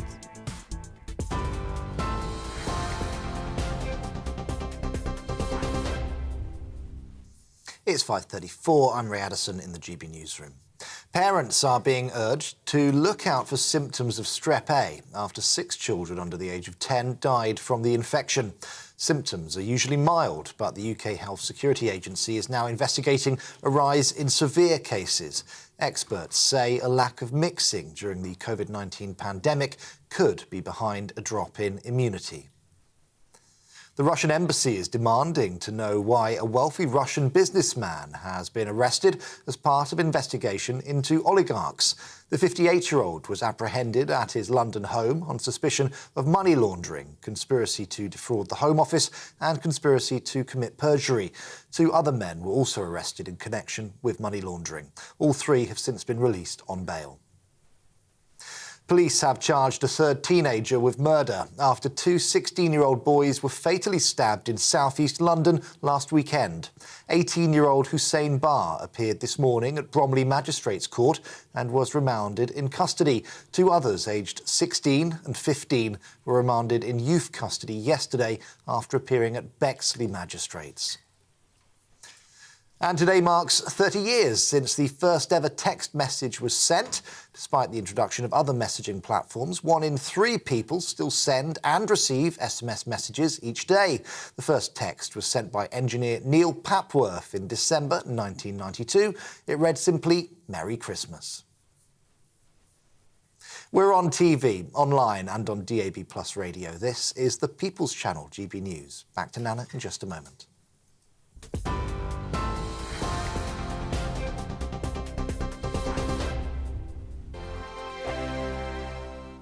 We are GB News, and we'd like to say thank you to each and every one of you for bringing us your conversations, for helping our great nation find its voice. We are here for you on radio, television, and online, across England, Scotland, Wales, and Northern Ireland. It's not the BBC, you actually get your facts right. We are proud to be GB News, the People's Channel, Britain's news channel. Monday to Thursday, 9 p.m. till 11 p.m. Join me, Dan Wootton. I'll bring you the sharpest takes and hottest debates. Do you not believe in prisons? I don't believe in prisons. I'm completely stunned. I guarantee you there'll be no spin, no bias, no censorship. I actually was personally quite offended by it.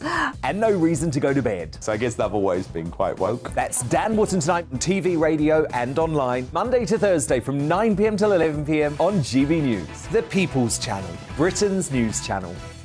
Hello there, it's Eamon Holmes here from Breakfast on GB News. We're not just on your television and your screens, you know. We're on DAB plus digital radio, so you can listen to your favourite shows on the move. If you've not yet listened to GB News Radio, it's very simple. We're on your radio player and TuneIn apps, on your smart speaker, phone or tablet, or online at gbnews.uk. Take us with you wherever you go. GB News Radio. You never have to miss a moment of the People's Channel.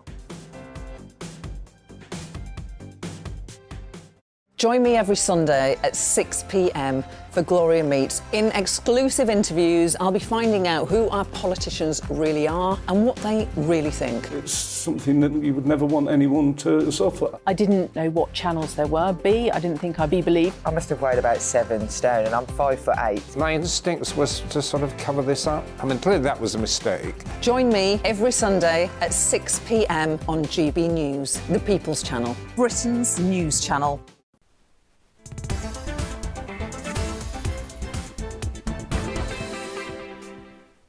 It's 38 minutes after 5 o'clock. This is GB News. We're live on TV, online and on digital radio. Don't forget, you can also follow us on YouTube. Make sure you subscribe and you can see all the programmes that we have. But now it's time for our great British debate this hour.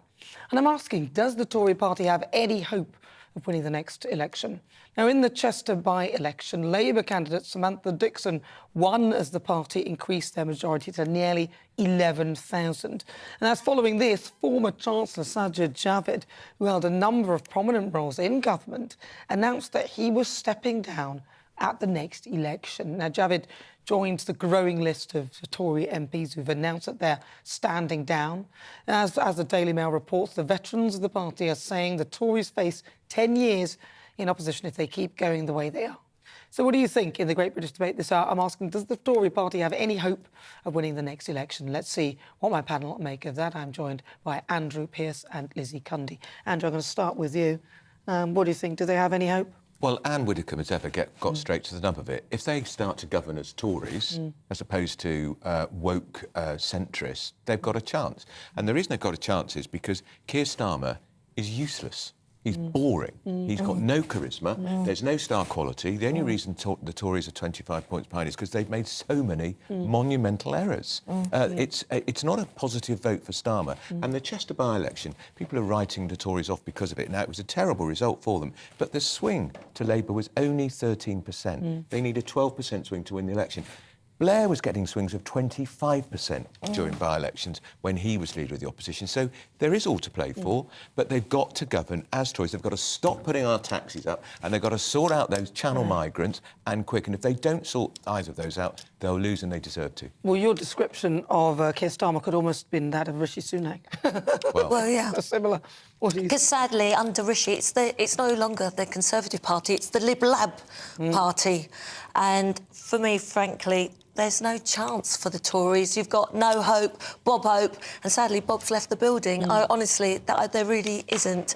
And it is 12 years of talk, waffle and spin and no action. And you just look at our borders. They've botched our borders, 42 illegal immigrants. What are they doing? Not enough. And they have to get rid of the, the European judges that are dictating to us. Well, because without it, they can't do policy. Look, Priti Patel never stood a chance to get Rwanda off the ground because the European judges were going to stop it. And we have to do something. We really do. Declare a national security threat. And, I really do feel for my friends that live in Kent because it is a dreadful situation and the Tories have done nothing. Our borders are botched. And I agree with Stephen. I don't agree with Stephen on many things, but what he said about Nigel Farage, I do agree. And I hope Nigel comes back because I think he's our only kind of saviour. What about Boris? Boris is hanging around. He's gone. Well, he's going to run. He's going to fight on at the next in the next general election. So but of course, he's still got to get through this wretched Privileges Committee investigation, which could effectively have him suspended from the Commons, and there could be a by-election. And that is born of vindictive spite. What more does Boris have to do? He's lost his job as Prime Minister, sacked by his own party, even though he's the most successful vote winner for the Tories since Mrs Thatcher. They just made error after error. But look at Rishi. I mean, Rishi wouldn't have got in. I mean, he got in. He parachuted his way in, didn't he, to number 10 by backstabbing Boris. You know, he even lost to the letters. And he only became Chancellor, don't forget, because Javid stood down as Chancellor, and that's how Rishi got in. And I blame a lot on the economic disaster and this lockdown crisis on Rishi with his furloughing, giving willy-nilly to anyone, Victoria Beckham's company. He's a lot to answer for. And he's turning the Conservative Party into the Labour Lib Lab party. There's a paper-thin cigarette paper between Rishi and Keir Starmer. And Keir Starmer, as you say, has no charisma. No. He's no Tony Blair. He's not got the personality. Sits on the fence anymore. He gets splinters. He doesn't even know what a woman is. Yeah, true. And he's relying on the old dictum that oppositions don't win elections, governments lose them. And this government is doing very well at screwing things up. But if they get their act together, then Starmer could be in trouble because he's got no positive alternative. And what's his answer to the migrant crisis? Well, exactly. It will be open all hours, 24/7. They'll be pouring in. And that is going to be the vote winner. Honestly, immigration. I think that policy about private schools, I don't know why they thought that would be a good idea. That's a kick in the aspirations. That is awful. Why would you do that? I know I went to a private school and my parents, luckily, we moved to America and then my dad's company paid for me to go. When we moved back to this country, my dad had to pay for that. He scrimped and scraped to make sure I could finish my education. Exactly. We were not rich by any standard at all. They just decided to forego other things so I could do that. And I think that is, if that's the sort of mentality of the Labour Party, then I wouldn't vote for And let's not forget about Keir Starmer personally. He went to Reigate Grammar School. He'd been there 2 years. The school then went private, so he was there in a private school for 5 years. Now, he didn't pay his fees, but he had the benefit of a private education, which took him to Oxford and Director of Public Prosecutions. Would he have got any of that if he'd been kicked out of the private school? And he was also very... went into a bog-standard comprehensive... No, not at all. And don't forget, he is a multi-millionaire. He has a lot of money, so I know everyone goes on about Rishi. He's also... So he's a very double-standard, hypocritical man. And, of course, he likes to say he's very working class. His dad was a tool maker. No, his dad owned the factory that made the tools. And big difference. And sadly, he was very in with the Blairs as why he got on. And let's not forget also, Keir Starmer campaigned ceaselessly for Jeremy Corbyn to be Prime Minister in the 2017 election, the 2019 election, and he was the architect of the second referendum on Brexit. You won't be able to trust him on Brexit. And what does he stand with the strikes? We've got all these strikes coming. God. He won't be on the picket lines, but what does he think? No one knows. He won't condemn the unions because they bankroll the Labour Party. Exactly. This is true, but then we are caught between a rock and a hard place because if that's what we've got as an opposition, and then we've got the Tory parties who are hemorrhaging on their own without any help from anybody else, where do we go? So is there room for a third party? Do you think someone... I want there to be, because I do believe the Reform Party could be great, but they only have gone up to, I think, 9%. I think they need someone like Nigel Farage. They really do. Yeah. Well, we may persuade him. Look, there's Stephen Pound was right. He is one of the most influential politicians of the last 20 years because Brexit happened because of him. Exactly. That's why it happened. But what you did point out was proportional representation, which is why it was not really attractive for any of the fringe parties to get involved, and which is why this two-party system continues to exist. My worry is that Starmer wins in a hung parliament and then brings in proportional representation. The Tories will never be in power ever again. But with Rishi in power, sadly, which I said from the start, I mean, the reason why I sort of believed in Liz Truss was her growth ethics, and she just did it all wrong in the wrong way. But Rishi, as I said, the Lib Lab party, what's the difference between him and Labour now? Prada shoes. Prada shoes and a tight suit. They've both got them there. Oh, those suits which are halfway up his leg. I can't stand Well, at least Rishi wears a tie. I mean, can I say also, Keir Starmer, wear a tie, look the part. I know. You know, be a bit smart, please. He's got that big neck, though. I don't think it will help him out. Well, listen, this show's nothing without you and your views. Let's welcome our Great British Voice on their opportunity to tell us what they think about the topic we're discussing. Right, so today I'm joined by 4 of our Great British Voices. Let's start with Olivia Parry in Surrey. Olivia, what do you think then? We've got 2 parties pretty much. Do you think that now the Tories have any hope after the way they're behaving? Yes, I do. I think hope's always available. And I agree with many of the other panellists who said that Keir Starmer is really boring, uninspiring, uninspirational. He wants to take away the aspiration who wants to, send their children to independent school if they can afford it, set up a business. And Rishi is actually growing in confidence. I mean, it's easy for your panel to bash him, but actually he's a proven business person. He has taken care of us over the pandemic. He gave a lot of people furlough who would have otherwise had to be on benefits. He supports business. And yes, I think they need to really focus on the positives. He was growing. Listen, thank you very much, Olivia. Let's go to Julia. Julie Shaw, she's there in Bridlington. Julie, what do you think? Hi. Well, history suggests that a government presiding over such a fiscal crisis won't hang on and win another election. But I think that the predictions are more complex than that. I think Rishi Sunak has curbed some of the Labour lead. And I think the reason for that is, what's our alternative? A man with the personality of a cabbage leading the country without an argument in him. All he knows how to do is to criticise. He's a Tory in a red tie, and then we've got people saying that Rishi's, he's a Labour leader in a blue tie, and then we've got Rishi, Tory in a red tie.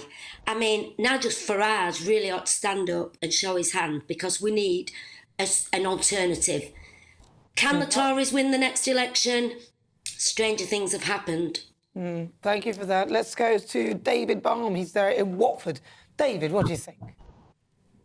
Hello, Nana. I first of all agree with Lizzie Cundy that they need to do something about immigration.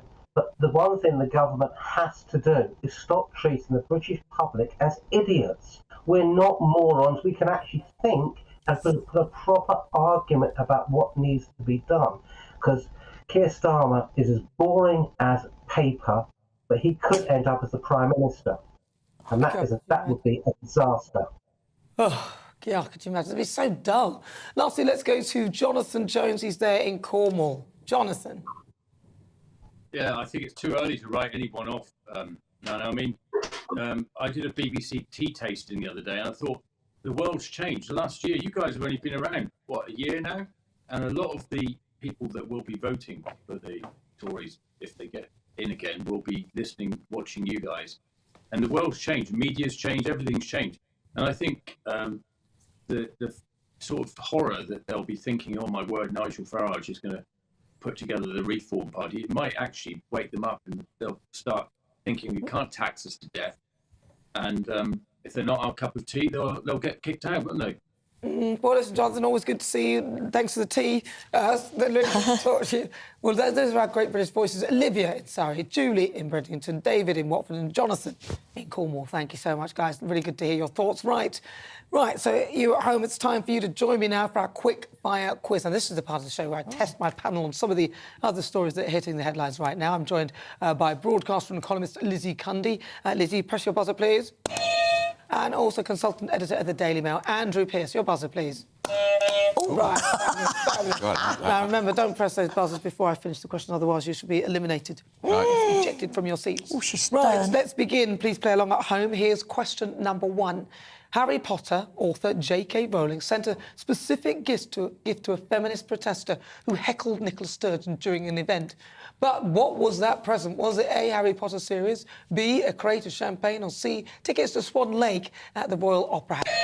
Lizzie, come Thanks for C, a bit of opera. Was it a bit of opera? Yes. Yes, I think it was. No. Oh, no. No, sorry, Lizzie. Crate of champagne. I'd rather have had the crate of champagne. Why would you send them opera? What were you thinking? I just thought it would be something different. You said it so convincingly, as though you... Theatrical. Totally wrong. It was a guess. It's a crate of champagne. The heckler shouted, "Shame on you," during the speech about tackling male violence. That's Nicola Sturgeon's speech. She accused Scotland's First Minister of being a fascist over her controversial gender law reform bill.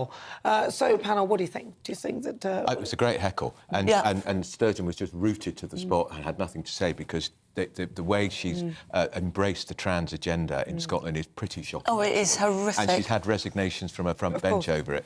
She's splitting her own party over Yeah, it she and is. splitting Scotland. Well, she's just... The majority of people in Scotland don't agree with a word of it. They don't want her. I don't know anyone in Scotland who actually likes Jimmy Cranky. Do you think that this is potentially the first nail in that coffin? I think it's a sign she's been there too long. She's out of touch. Her ship's sinking. Yeah. Ship is sinking.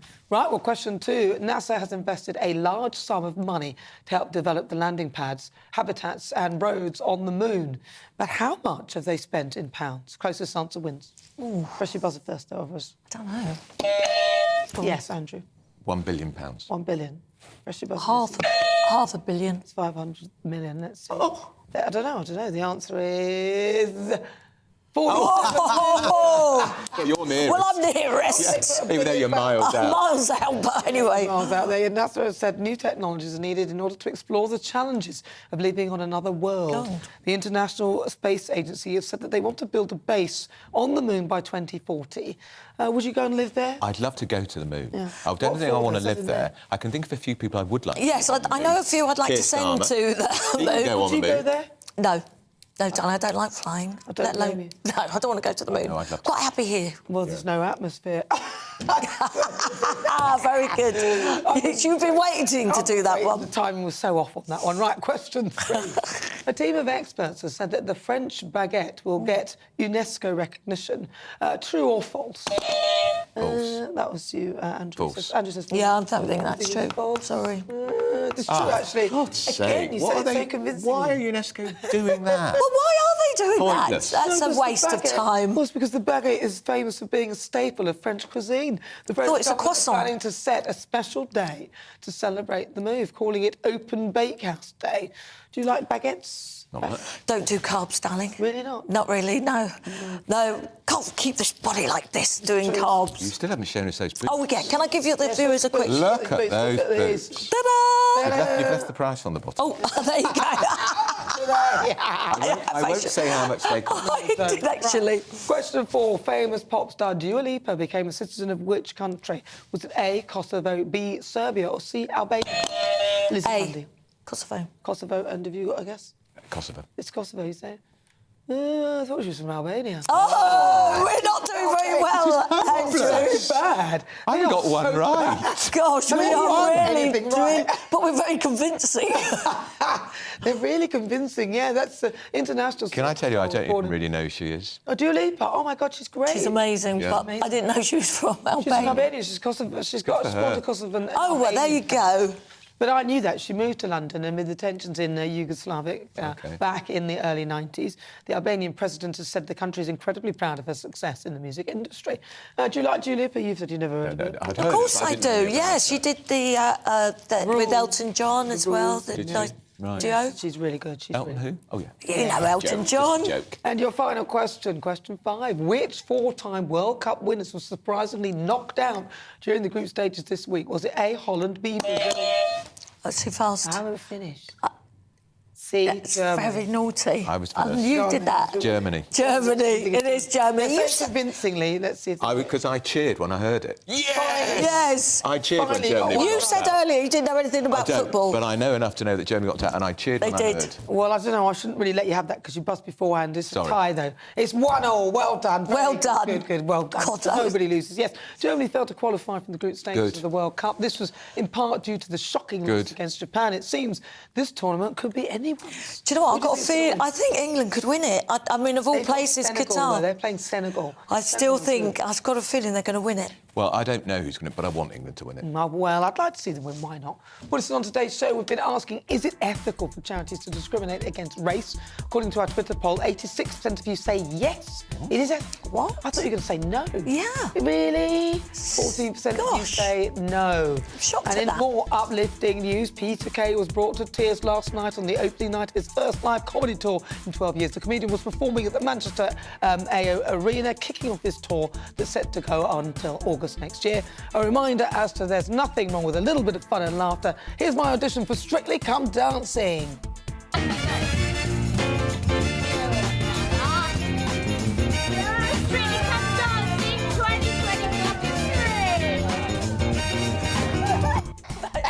Well, listen, Thank you so much, my panel. Well, it was just outside someplace after some award thing. After that ghastly England performance against America, where the alcohol had been consumed. Thank you, honey. Well, thank you so much, my panellists, Lizzie Cundy, and also consultant editor at the Daily Mail, Andrew Pearce. Thank you so much to you, Andrew, as well.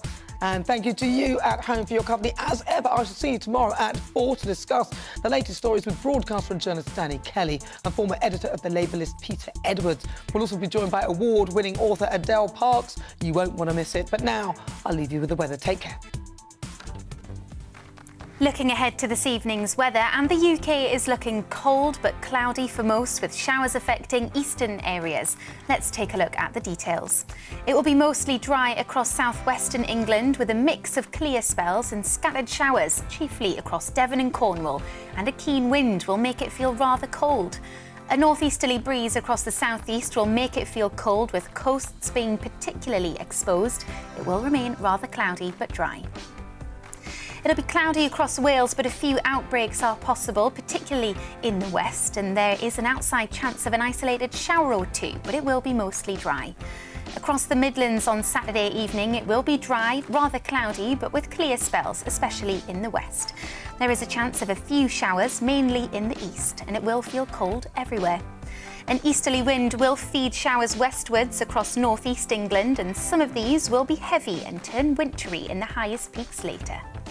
Rain and drizzle will slowly clear west across northwest Scotland throughout the evening.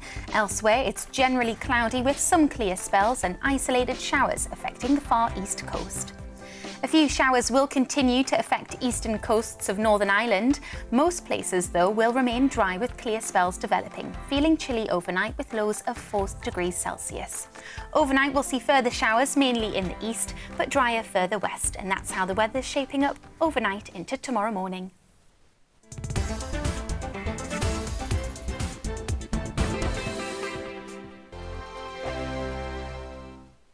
Monday to Thursday nights on GB News. At 6, it's Deebs & Co. 7 o'clock, Farage.